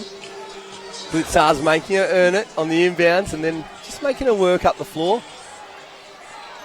Leilani Mitchell again. Hasn't she just come in her own? Little hand off Taylor wrong the basket. Leilani Mitchell gets the ball where the players want it. Yeah. Have a look at this pass here. Nice. Leilani Mitchell, an elite operator off the on-ball, finding Taylor rolling to the basket. The Flames with it back now, 10 on the shot clock. Tapeya attacking the rim. This could be an easy basket that the Rangers need. Novas on the break, smart foul. Mitchell pulling it up. Although, is it a smart foul? You don't like that, do you, Timsy? No. Well, I'll tell you what, it's probably only a first, so it's not probably a bad thing with only 6 minutes to go. Because she doesn't tend to get too dirty defensively. You see that good D by Todd Hunter and hand there by Novosel. It's a good early foul. Both teams with smaller lineups out there now. Blitzar's at the 4 for the Rangers. Tapaya guarding her, maybe her. Tapaya doing a good job, too strong. She is small in stature, but she is strong as an ox. Tell you, look go at to that the work replay. there against Blitzar's. She is strong. A little bit of pulling the chair out too. Blitzar, they got the bump. Blitzar's wanting the contact and then just leant in and didn't get the contact and little shuffle step. The Flames with the ball back, 9-point game. 6:30 left in the game, potentially the season for both of these teams. Heck of a WNBL season, and this final doing it justice. Taylor again rolling to the rim. I'm not sure what Dandenong are doing on that on ball, but Todd Hunter can't afford to hit screens. That has been the narrative this whole final series, how the Jayco Rangers handled the on ball in the Brydens Sydney Uni Flames. Inside to Jacinta Kennedy going to work against Taylor. Inside-outside action. Clydesdale look at the triple. Novosel getting after the glass. Both teams wanting it. Love the hustle, both sides. Great stuff. Last touch, Nat Novosel, the Flames for the ball back. I thought Cummings just hung on to that a little bit too long. I mean, they got the shot they wanted in the corner, but Clydesdale was open a little bit earlier. Together for our floor wipers as well. They do a great job. Volunteer. You don't want to do offensively. You don't want to stick the ball. You want to get that ball moving, hot potato style. You find it at all levels, though, Timsy. When a game gets tight, you fall back to one-on-one basketball. The ball sticks a bit. It's harder to go to that fluent movement, isn't it? The Rangers again forcing someone other than Mitchell to carry the ball. Todd Hunter back with her assignment on her, trying to keep it out of her hands. She has it now, though. The Rangers now going smaller with Blitzars out of the game. Cumming being forced to guard the taller, more athletic Taylor. Wow. 2 seconds on that shot clock. What's being called here? Foul on Asia Taylor. Picks up the foul. As you see on the screen, Sinead Greaves finding the humour in it. That might be Taylor coming out with her 4th there, looking to protect her as we look at the replay. I don't know. Yeah. Okay. We see the call there, her in the back of Todd Hunter. So they say Taylor out, Hampson in. So the Flames immediately going back to that longer lineup. Still though smaller at the 4 after Hampson. To pay her at the 4 for the Flames. The Rangers very small. Malone at the 5 and good you say to pay her. Coming at the 4 and the Flames. That small ball working well for them. Keeping it an 11-point ball game. 5 minutes on the clock. The Rangers need to find some stops. Offensive on Tapaya. Wow. You want that switch, changing momentum. These little fouls, offensive fouls like that, is exactly what the Rangers need. They've just got to make the most of it at the other end. And we see it on the replay here. And there's one stop there. And what is a crucial number right now is 14 fouls to the Brydens Sydney Uni Flames. So if there's any way the Rangers can find their way back in the game, each foul sends in the line, the clock stops as the Rangers look to grind their way back into this final. If they aren't able to, we'll see the champion being crowned. You just need to change sides there. Just looking a little bit like the Flames want it more on that play as they advance the ball now through Nicholson. She was huge in game 1. She's been great again game 2. Crucial baskets there. Nicholson coming off the bench, contributing for the Flames. Dandenong getting a couple of stops, but they can't put it on the scoreboard, putting scoreboard pressure on. You think the Rangers needing to be aggressive at the rim now, looking to put pressure on the D. Each foul goes to the free throw line. Mid-range jumper's not going to do it. Tapaya just throwing herself at the basket there. Sensing a championship not far away. Tapaya getting right after it. And as expected, Snell I didn't think she'd be left off too much longer. She's got 4 minutes left in those legs. Big star Cheryl Chambers as she puts her back into the ball game. We go to a timeout. 4:12 to go in the context of the game and context of any game of basketball in a championship decider. The Brydens Sydney Uni Flames 64 leading the Jayco Rangers 51. Rachel Jarry listening in to the Jayco Rangers timeout. We'll look to hear what Larissa Anderson's got to say as the Rangers now desperate to find a way to force this to a game 3. They've had their chances. The Rangers picking up a couple of, you can see their offensive fouls off the Flames, but they just haven't been able to convert down the other end. Sticking the ball, not changing sides. You know, credit the Flames, good defence, but just haven't been smart offensively, the Rangers. That was a big basket by Nicholson. Couldn't believe how wide open she was. Look at this rebound by Tapia. Todana going in for the rebound, unfortunately got under her. And when you get a sniff that you're on the verge of winning a WNBL championship, you just get some superhuman powers. You sit there and go, I'll jump a little higher, I'll get at it a little bit harder. Oh, look, I think she's been playing like that all game, to be honest. True. She's been throwing herself at the ball. Offensively, she's picked up a couple of an offensive foul, but she's been pretty hard at it all game to pay up. That is the story the numbers have told all game. Look at that rebound. That the Brydens Sydney Uni Flames absolutely cleaning up on the glass. Let's hear what Race Jarry's got to say. She was listening into that timeout. Yeah, Larissa's just looking for her team to run some ISO, so they're going to look at matchups now, and I think they'll try and get blitz serves on some holds, and they just want to get up in defense, try and get some stops. Great to get the insights there from two-time Olympian Rachel Jarry. Now or never for the Dandenong Jayco Rangers. 5 years ago, they lifted up the WNBL Championship trophy for a third time as a franchise. You see those 3 banners hanging in the rafters here. Maybe Larissa Anderson might have just said, hey, why don't you just glance up and have a look at those? We wouldn't mind adding a 4th, No, but I don't think you're going to have to she come would have out and been get it saying done right now. If they can't get it done in the next 4 minutes, it'll be the Brydens Sydney Uni Flames winning their 4th championship as a franchise. And this is after 6 losses, Michelle Timms. 16 years ago, they won it.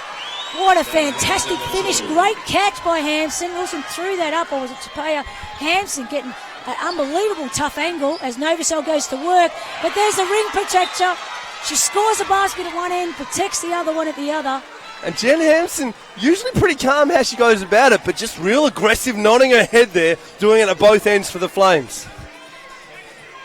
As I said earlier, elite volleyball background, just practicing her old little spiking technique there on the defensive end.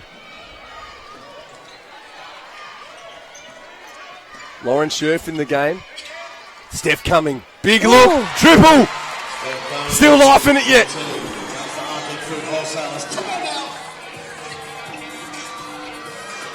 Tapia advancing for the Flames. Just raising a hand, say, why don't we just slow this down a little? We're in no rush. Belinda Snell knows the scenario. Oh, Wilson, how aggressive. Great defence by Cummings. Steph coming. Sends it out. Sends the Rangers off and running. Another look at the triple. Novosel. There's a big rebound right here. Oh. In and out. Wow. Nicholson comes up with it for the Flames. They again slow the tempo. Under 3 minutes to go in the game. Potentially in the season. As the Flames assess their options with 15 seconds on the shot clock. Nicholson likes it. Tapia doesn't mind the rebound. Gee, I don't know. You've got a 6'6", is it on you? You get an offensive glass and you're trying to milk the clock. I'm kicking that thing out and going to something in the name of Belinda Snell, I think. Well, you're just young. I mean, yeah, was a foul called then, Nate, or was it? Yeah, Talia Tapia on the rebound, still, the offensive glass again. The ball out, but yeah. It's been the story all game though. The Flames just winning the battle on the glass, and it's hurt the Rangers as the Flames able to capitalise with second shot opportunities on a consistent basis.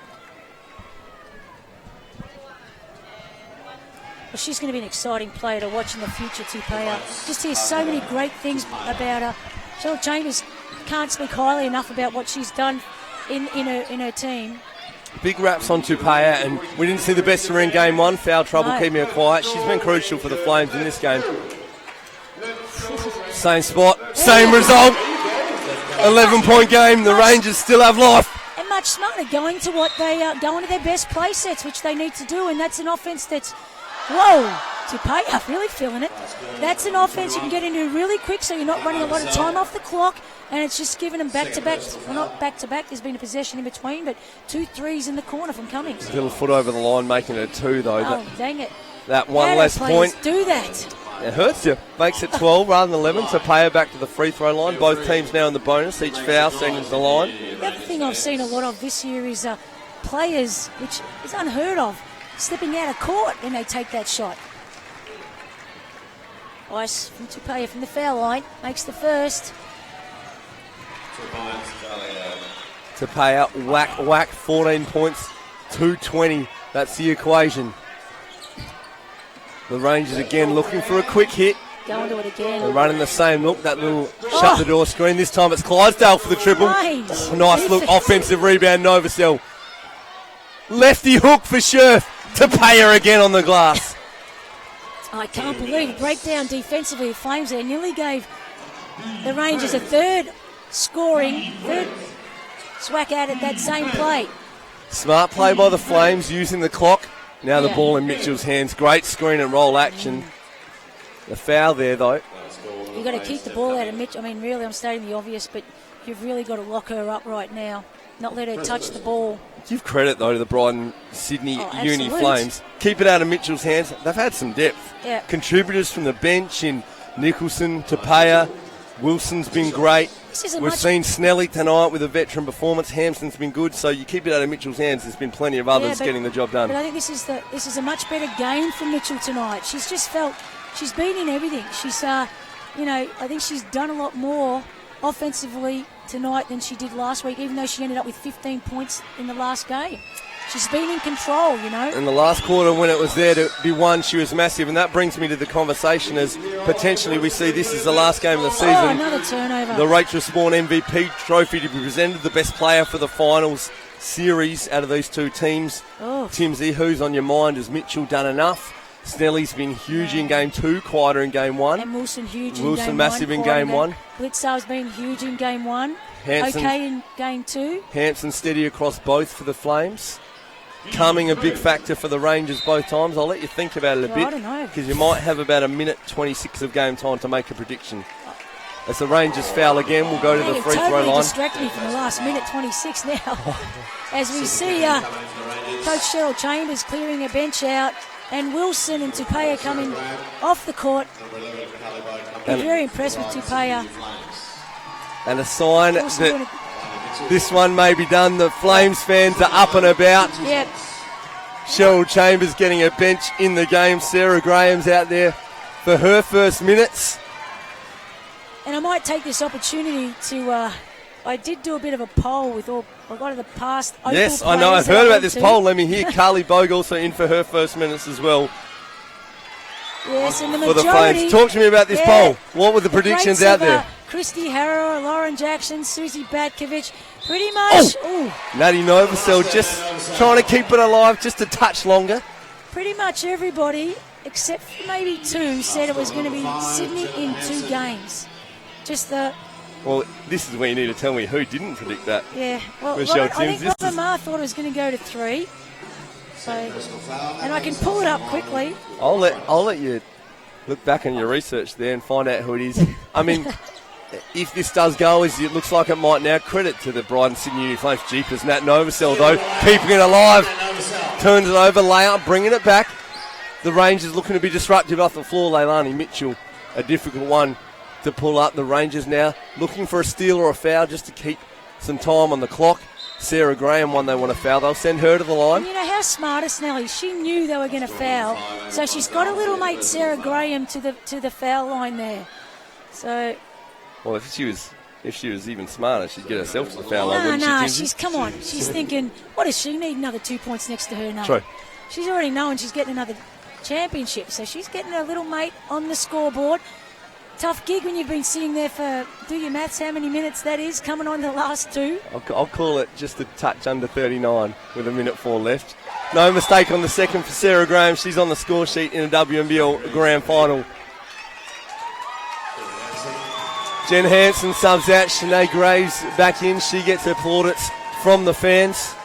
And what a great narrative. We've mentioned a few times tonight. Give it to me. Who didn't have your prediction? Tully Bevilacqua had... all the way from the USA had Sydney in 3. Everybody had Sydney, but the majority had them in 2. But Bevilacqua and Annie Lafleur thought it would be done in 3. Robin Marr, I believe, thought it was going to be done in 3. But Sharon Milner said it was going to be done in 3. You know what? It easily could have gone to 3. 2 great teams, but credit to the Brydens Sydney Uni Flames. Michelle Cleary in too said that. Pulling them all out of the woodworks now. You know what? And this is the thing. We saw the narrative. There was a couple of crucial things, how they handled the on-ball, what they did stopping Leilani Mitchell, and in terms of how much the Rangers get points in transition. And it came down to it, the Brydens Sydney Uni Flames too good. And we mentioned it a few times already tonight. What great storylines. Belinda Snell wins her second WNBL championship as a 20-year-old 16 years ago with the Flames.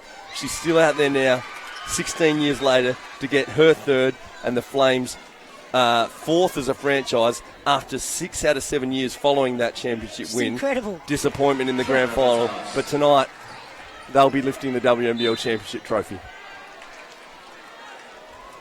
And you talk about narratives.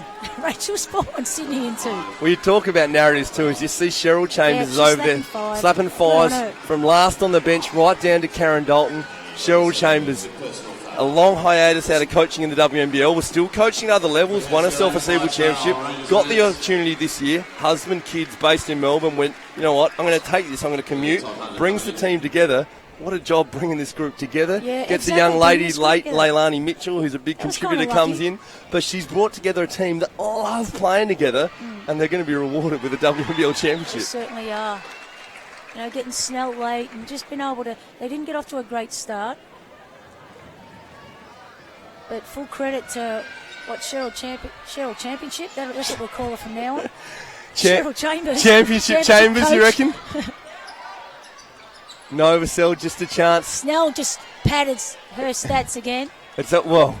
Belinda Snell, a double-double in the deciding game of WNBL championship. No way you're going to be able to keep her down 2 games in a row, and she's been an absolute MVP performance in this game. She's been good this game, but the lady with the ball in her hands right there, Leilani Mitchell, as they run down the clock, she's my call for the Rachel Spawn MVP. She's been crucial. Tries to get one the Australian point guard. 3 seconds to go and they're clearing the court. They're getting on the court. They have to get everybody off the court still. There's still three to go. And as we celebrate the Flames, spare a thought for number 9 out there for the Dandenong Jayco Rangers, Jacinta Kennedy, a heck of a career in 2 stints, and tonight we'll see her bow out of the WNBL. And that's it. Right there, you see them celebrate. The Brydens Sydney Uni Flames 75 defeat the Dandenong Jayco Rangers 62. The Flames are champions once again, Michelle Timms. Yeah, absolutely fantastic. Rachel Jarry will look to get in amongst that and grab one of the Flames to have a chat to them. She's taking selfies with him in the background. She's got to do her work, tell her. She's out there taking pictures. Rach, get in and get us an interview. Talk to one of these Flames players. As you're getting a brief moment now to think about it, Timsy, what do you make of it? What was the key for the Flames getting over the line here in Game 2? I think we've already mentioned it, the offensive glass, the relentless persistence on the boards, winning that, smashing that, and Snell and Mitchell coming together, combining for just both wonderful performances tonight. Mitchell looked in control from the get-go, even though Dandenong tried to change it up. As we see down the other end, very sad for Jacinta Hamilton. She's, Jacinta Kennedy, she's trying to hold it together as all her team gather around to hug her. And you look at significant emotion from the Jayco Rangers down that end. They call Jacinta Kennedy Mother Duck. She's such a special contributor to this group of young girls. They look up to her. And what an inspirational story to all the young women out watching the game today. Takes a time out of the game, representing Australia, 3-time WNBL champion, won a grand final MVP, pulled a halt on her international career and went, I'm going to follow my husband's soccer career and start a family. 3 kids later, 9 years later, after playing with the Seaboard, goes, you know what, I'll give the WNBL a crack again, and she's been great the last 2 seasons. Cannot imagine doing that, having that long out of the game and just coming back and being able to play. Stay with us here on the live stream. We'll look to get some interviews very soon, and we'll go all the way through until the presentations tonight, so don't go anywhere. You're going to see the presentations of the WNBL 16-17 champions. You see them right there in the huddle celebrating the Brydens Sydney Uni Flames. I think most people picked it. I think the first game was a little surprise, took everyone by surprise.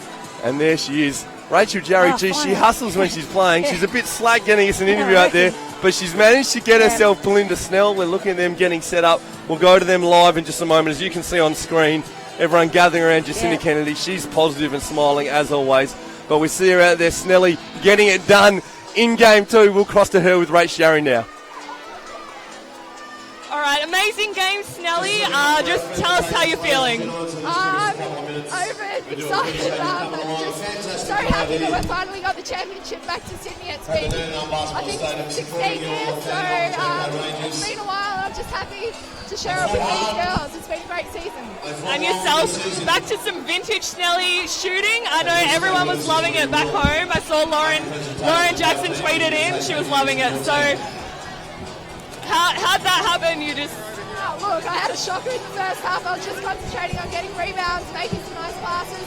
I'm just glad I finally hit some shots in the second half, and it's just, I'm so excited. These girls deserve this and work so hard, and it's just an honour to take it back to Sydney.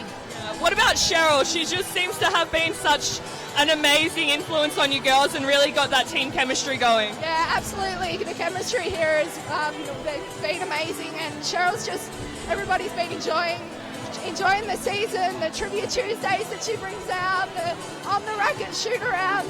It's just been an amazing season, and it's a shame it's had to end, but we're glad it ended on the right note. That's awesome. All right, go enjoy yourself. Congrats. Look at that. Belinda Snell, just hands on the hips, sitting there just enjoying herself. Still a double-double in the grand final, 15 and 11. Insane line she's got. 15 points, 11 boards, like you say, shooting at a clip of 42% from the three-point line, 40% from the field.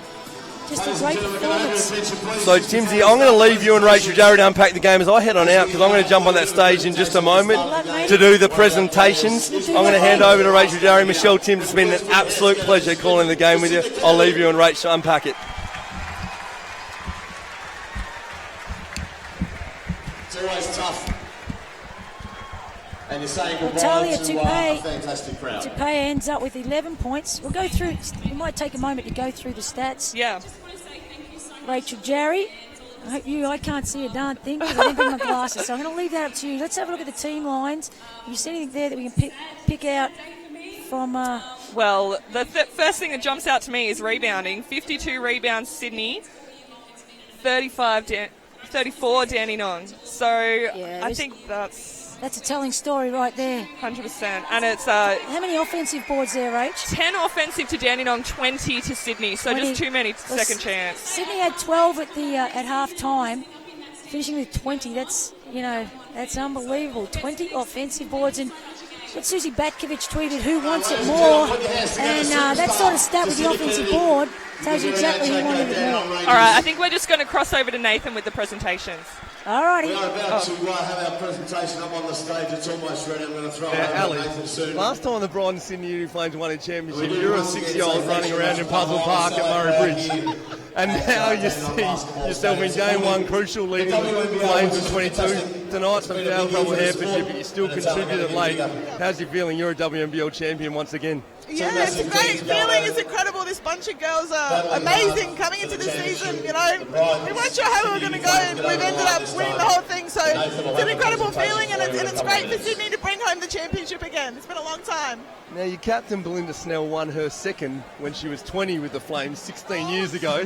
Now she gets her third. You're getting your second, and you're 4 days shy of your 23rd birthday. So did you have a chat to the team? Was this a special birthday present that you said, I wouldn't mind a championship for my birthday? Yeah, definitely. I spoke to Mum, and Mum was like, what do you want for your birthday? I said, a championship will be fine, and that's it. If I've got that, I don't really care. So, yeah, it's great to be able to do it for Snelly. Snelly's a great person. She's a great player, and she played so well tonight. So this win just means a lot to everyone. Ali, once again, congratulations. Go celebrate with your teammates.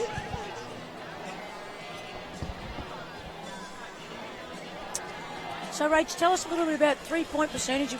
We've got that circled there on the stat line. Yeah, that's really ready to go. It does hurt. Dandenong going at just 22% for the game, 5 from 22, and yeah, just looking down the stat line, Amy Clydesdale got off to a blinder with her three-pointers, but ended up 3 for 9.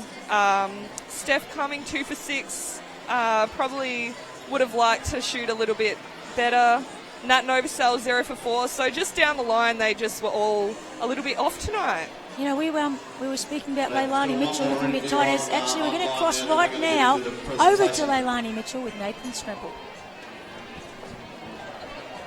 I found Leilani Mitchell amongst it. It doesn't even look like you've had a sweat. Both game one and game two, just in control, running the point. on the call with Michelle Timms herself, a former Opals point guard, just saying the key was to stopping yourself and how you operate on the on-ball, and in the end you were able to just control it and get your team over the line. How does it feel to be a WNBL champion? Oh, amazing. Sorry, I lost my voice a bit, all the yelling in the game, but we had a lot of players step up, especially Belinda Snell. She played amazing for us in the second half, and she's our captain. She's our experienced player, and she knows what it takes, and she wanted it. She was hungry, and we all just kind of followed in her footsteps. So the team played great. It feels great that we could do this for her. She's sort of, winding down her career, so we're all happy, and we're excited. Well, you talk about Belinda Snell, a 13-point third quarter was pretty crucial for her as your captain, but a couple other players who've been big for you all season, big in status and big in stature as well, and you've just been a joy to watch you operate with them on the on-ball. Asia Taylor, your fellow All-Star 5 teammate, and also Jen Hampson at 6'7", the way you've been able to find them rolling the basket all season, but especially in Game 1 and Game 2, that's been crucial for you. Yeah, I mean, it makes my job easy when we have so many threats out there. So Jen, she does a good job. She's not only tall, but she's got soft touch around the rim, and she's got good hands, so she can catch all those lob passes we throw out there. And obviously Asia and her athleticism, it's hard for people to control her. They did a good job with her tonight, I thought, but she's still got some easy looks, especially coming off the pick and rolls, like you said. They're just a pleasure to play with, and I'm glad that we could win this together. Well, Leigh, everyone watching has enjoyed watching you represent our country at the World Champs, at the Olympics, and now you're a WNBL champion. Why don't you go celebrate with your teammates? Thank you. Very, very shortly. It was interesting for me is Mitchell's stats are very similar to Game 1, yet I think I thought her impact in this game was much greater tonight than it was in Game 1. Yeah, I think she played more consistently over the 4 quarters tonight, and she just really leads her team. She controls the tempo, and I think Dandenong just found it really hard to sort of break her rhythm tonight. Yeah, they really did a good job, and I thought in the first quarter of Game 1 of breaking her rhythm, she took an airball first shot, couldn't get into rhythm on the second shot, and it wasn't until the last quarter where she really blew up, but she played an absolutely fantastic game tonight. I thought she was in total control, like you say. Yeah, for sure. Just looking at her stats, 15 points, 4 rebounds, 4 assists, but she just has such a big influence over the game. You don't even really need to look at her stat sheet to know that. The interesting one for me now, Rach, is who's going to win the Rachel Spawn MVP for both games. And I'm not quite sure. I can't pick it, to be honest. I mean, it might actually end up in Leilani Mitchell's hands. She was okay in Game 1. She had that massive half of the last quarter, and she had a great game tonight. And Snell had a wonderful game tonight. Was very quiet the first game. Then Wilson had a wonderful game, but a little bit more quiet tonight. So, and then there was Blitzard for Dandenong, had a great first game, but a little bit, she was okay tonight. But I think it's probably going to have to go to Mitchell, I think. Yeah, I think so. Sydney really pride themselves on sharing the scoring around and being such an even team. So it's always hard to pick an MVP from a team like that. But I think Leilani probably just stepped up in both games when a team needed her to. So that probably just gets her the win for mine. Well, very happy, very, very happy supporters and Sydney Flames players, as you could imagine, had a huge crowd down here. Yes. And all behind, it was probably about, I want to say maybe a couple of hundred supporters at least in the blue and yellow Flames. So they came out. There are a few Melbourne players in that team, as well as a Melbourne coach. Here at the stadium at Dandenong Stadium, as we cross to Nathan. And also those watching around Australia and around the world. Thank you for joining us for what has been a great conclusion to another classic WNBL season in WNBL 16-17. Nathan Strickland is my name. It's my pleasure to conduct the official proceedings here at the conclusion of the Grand Final. I'd like to welcome the official partners to the stage, WNBL stage with the good hands together. For the Basketball Australia Chairman, Anthony Law, CEO of Basketball Australia, and Sally Phillips, head of WNBL.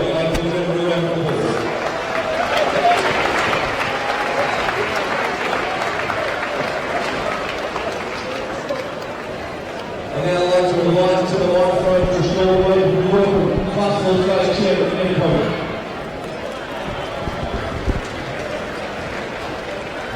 Thanks very much, Nathan. And ladies and gentlemen, I think we've seen a fabulous game tonight. It's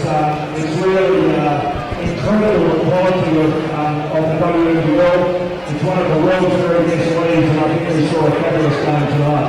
I'd like to just thank a couple of people. There are many special guests here tonight. I'd particularly like to welcome Mayor Chair Minty from the City of Dandenong and the councillors. Mayor, I thought you were hard done by the musical chairs tonight, but apart from that, it was great to see you here. I'd particularly like to welcome Basketball Victoria President Mike Bainbridge, who's come all the way from the city, and I think has probably done more to assist the WNBL and Brydens Basketball Australia than any people, and that's Lorraine Landon. I know she's down the front of the side, so please acknowledge the work that Lorraine's done over many years.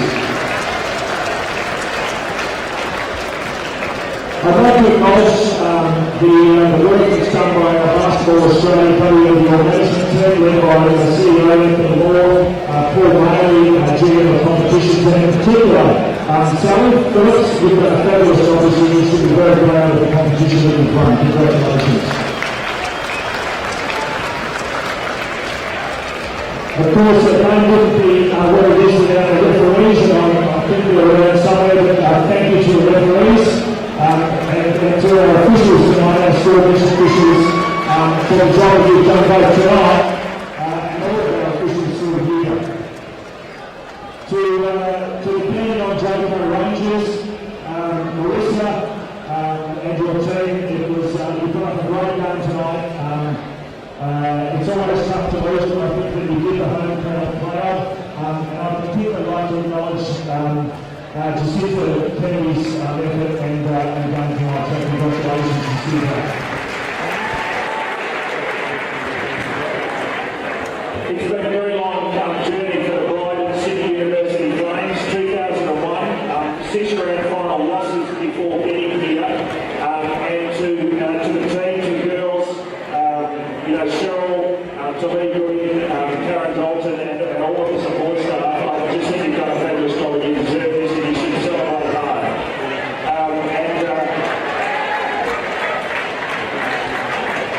Lastly, for the City University Flames, I'd like to acknowledge the work of the administration led by Rob Smith. Rob's been a fantastic advocate for your team, for this league. And Rob, I'd like to acknowledge the work that you've done. Thank you very much. Thank you, ladies and gentlemen.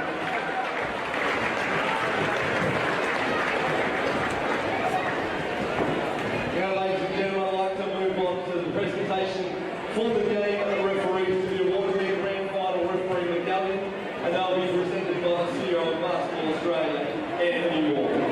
First of all, put your hands together for Jason Kennedy.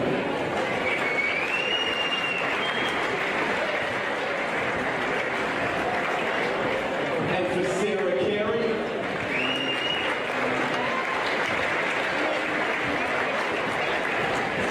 And John Chapman.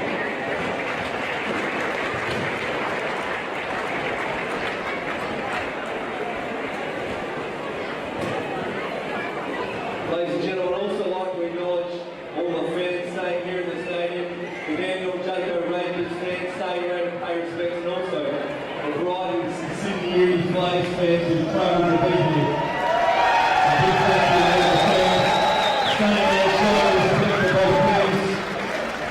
On that note, with all great games, unfortunately there must be one word we solidify. A pleasure now to invite to the podium the co-captains of the Dandenong Jayco Rangers. We welcome up here to the stage Amy Clydesdale and Steph Cummings.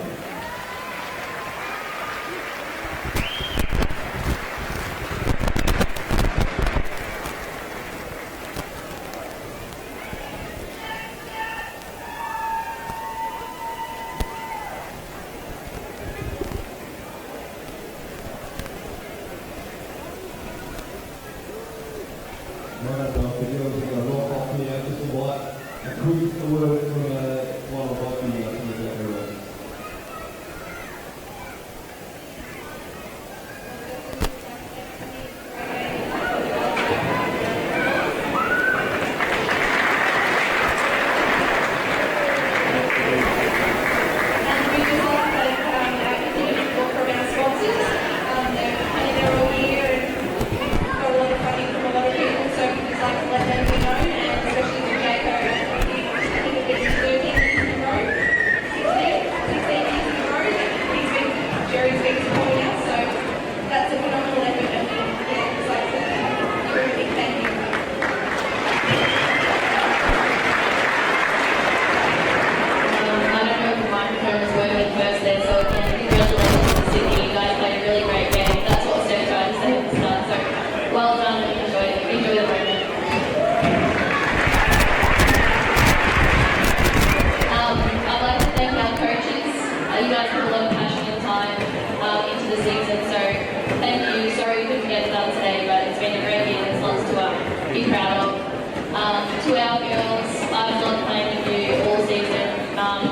obviously really disappointing today, but again, we also have a lot to be proud of. So I love you all. And just lastly, a big shout out to Sino. Hi, I'm just wondering, my screen is kind of dark.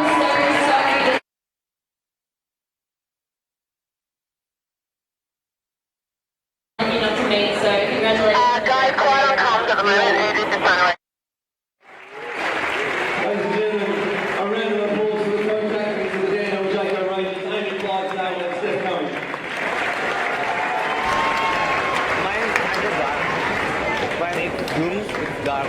I now acknowledge Ned Coaten, BA Chair once again, who's on stage, who will present the Rachel Spawn WNBL Grand Final MVP medal. And across both sides there are some great contributors. We saw tonight Belinda Snell, 16 years since her last championship with a double-double. Alex Wilson for the Flames, 22 points in Game 1. Sarah Blitzarves, 25 in Game 1. Steph Cumming leading the Jayco Rangers for the front. But in Game 1 with 15 points at 50%, 1 rebound, 6 assists, 3 steals. Backing it up in Game 2, 14 points. 4 rebounds, 4 assists, 1 steal, filling up the stat sheet for the Brydens Sydney Uni Flames and the Australian Opals point guard, the Rachel Spawn Grand Final MVP for 2016-17 is Leilani Mitchell.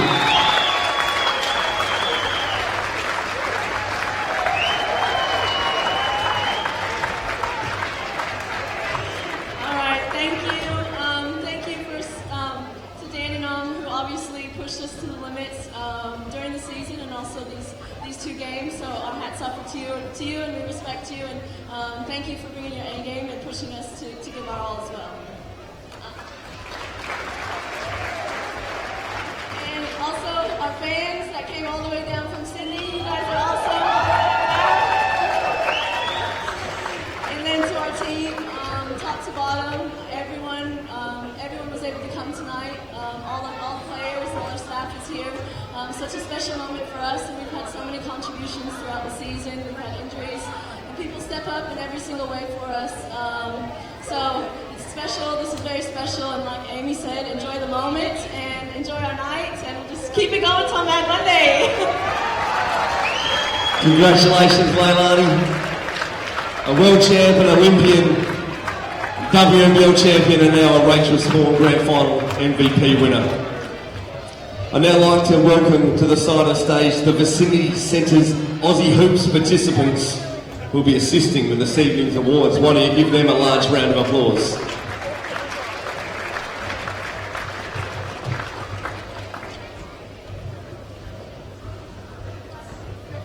The Vicinity Centre's Aussie Hoops participants helping us out with the presentations for the WNBL 16-17 champions, the Brydens Sydney Uni Flames. First of all, number 1, Lauren Nicholson.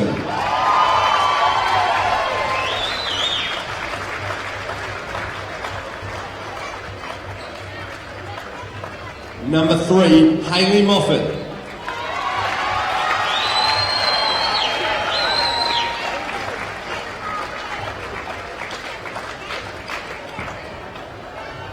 Number 4, Talia Tupea.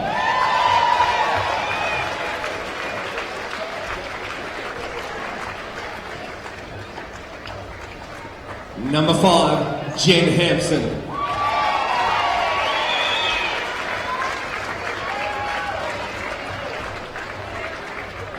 Number 6, the Rachel Spawn Grand Final MVP, Leilani Mitchell.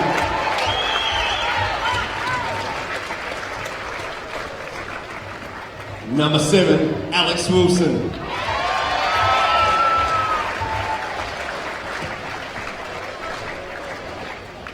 Number 10, Sinead Graves.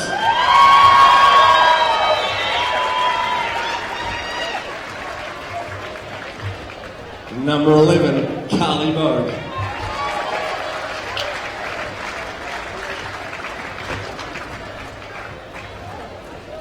Number 14, Lara McSpadden.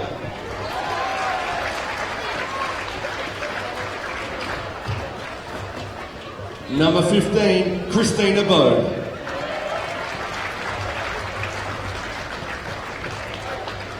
Number 22, Susie Walmsley.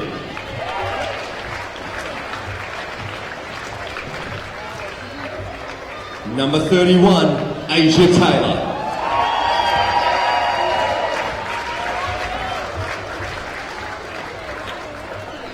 Number 33, Cassidy McLean.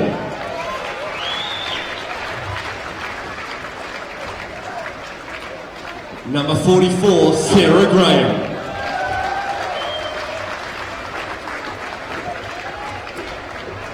Team Manager, Natalie Donnelly.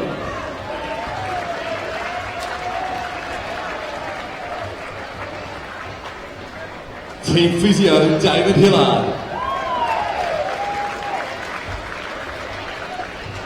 Assistant Coach, Lee Gooding.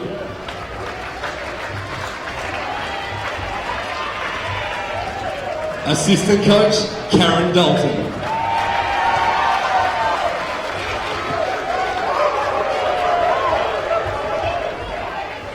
Brydens Sydney Uni Flames Captain, number 12, Belinda Snell.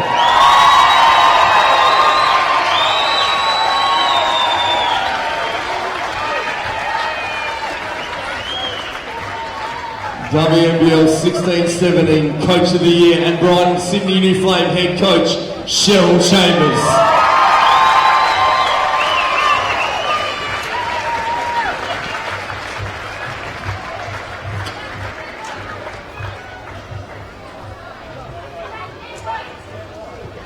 Snelly, we'll go to you first. Snelly, it was 2001. 20-year-old Belinda Snell won her second WNBL championship, and now 16 years later, the Flames haven't done it again till now, and neither of you, and you're standing here winning a third and a fourth for the organisation. How does it feel? It's been a long time coming, a few grand final losses in between that, but I'm just thrilled to take it back to Sydney, the title. 16 years it's been since it's been back there, so I'm just thrilled for the girls and to share this moment with such an amazing group. And yourself as a veteran, you know how hard they are to win. You had 6 rebounds at half-time, but it looked like you flicked a switch in the third quarter. You had 13 points in the third, and were crucial in pushing it out and getting your Flames over the line. Was there something in you that said, we're taking home the trophy tonight? Look, that's the thing with this team. We've always got different people stepping up at different moments. And it was, I just managed to make a few shots in the third quarter, which was nice. But it's tribute to this team, and everybody's got a big arbor on this team. There's from 1 to 12. There's a great group, and everybody can contribute. And finally, as you mentioned this group as captain of the team, I'm sure there's some people you'd like to thank. The microphone's yours. Absolutely. First of all, I'd like to thank our owners, Sydney Uni Sport and Fitness. Thank you very much. To Bruce Ross and Rob Smithies, thank you. I'd also like to thank some of our sponsors, Brydens Lawyers in particular, Southern Design, who have been with us for many years, and Rising Stars Travel.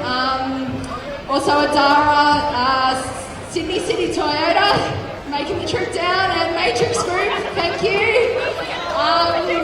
But last, I'd also like to say well done to Dandenong on a magnificent season. You guys have been, we've had to battle you every time we've played you, and it's been such a tough time against you guys. But well done on a terrific season, and also to Sino on a magnificent career. Congratulations. To Karen Dalton and Cheryl Chambers, well done on putting this team together. You guys have done an awesome job doing that, bringing us all together. You girls, lastly, you girls, our team manager Nat Donnelly, and you girls are amazing. I'm thrilled to share this moment with you guys, and I know it's not the first for some of you. There'll be plenty more to come. Let's bring it home to Sydney.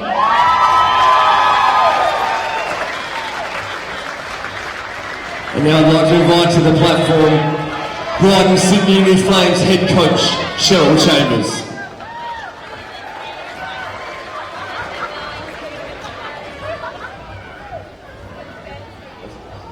Cheryl, you've done a great job uniting this team together, and you talked in a great interview with Megan Hustwaite about how much they love Trivia Tuesday, and their favourite are the plastic rings from the $2 shops. What do you think they'll value more, the $2 shop rings or the nice little Dual Empire Championship rings they just got presented with?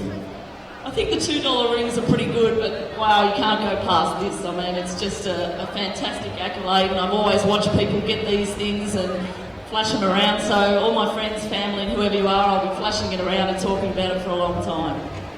You talk about friends and family, and some teams talk about liking to win the game on their home floor in front of their fans, but you brought a bunch of your fans with you, but your family all season have been right here in Melbourne. What does it mean to you to be able to win in front of them here at Dandenong?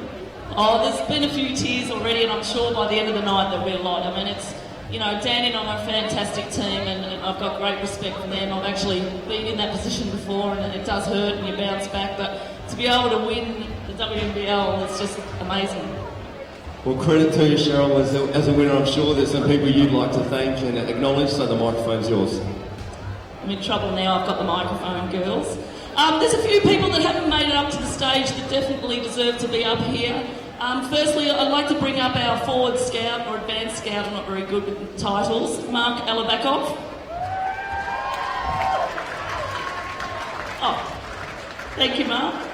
Also, we've got Kath Ray, our doctor, who has made it up here, and we certainly made the medical staff work hard earlier, so come on up, Kath. Also, we've got someone who has put up with these girls in the gym, and I reckon it would be really hard work all year, and that's Sam Purvinson.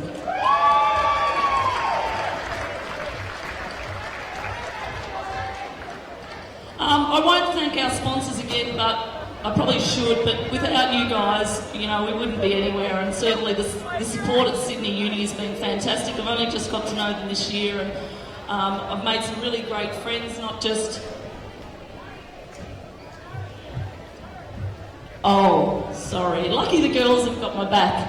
There's one more person who got, I don't know if he got sick of us or got a job promotion halfway through the season, who worked really, really hard. And listen to me early when we lost a few games, and that's Darren Alex. So come up, Darren.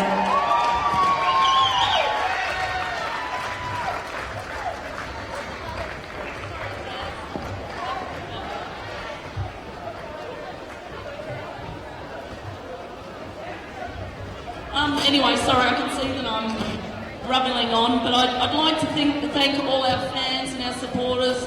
You know, Lorraine Landon's been a supporter from the day one, and there's people from Sydney and people from Melbourne, and there's all our friends and families that, you know, it's a long season, and our friends and family are what get us through. So I'd like to thank them, and in particular mine, who have put up with a lot in the last 6 months. So thank you all for your support.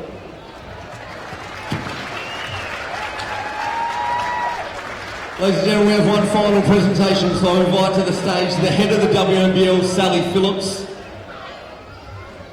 And if I can invite to join her head coach of the Brydens Sydney Flames, Cheryl Chambers, and captain Belinda Snell.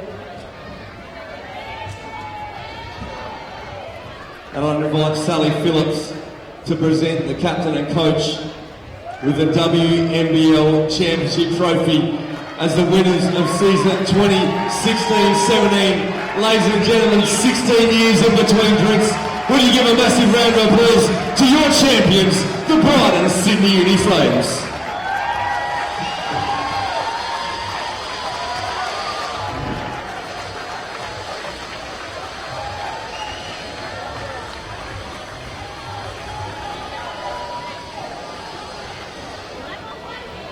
Ladies and gentlemen, as you celebrate your champions, thank you for joining us for season 16-17 in the WNBL. On behalf of everyone at the league, thank you for your support, players, staff members, supporters, and we look forward to seeing all of you back bigger and better in season 17-18.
advance the ball now through Nicholson. She was huge in game 1. She's been great again wide game open. 2.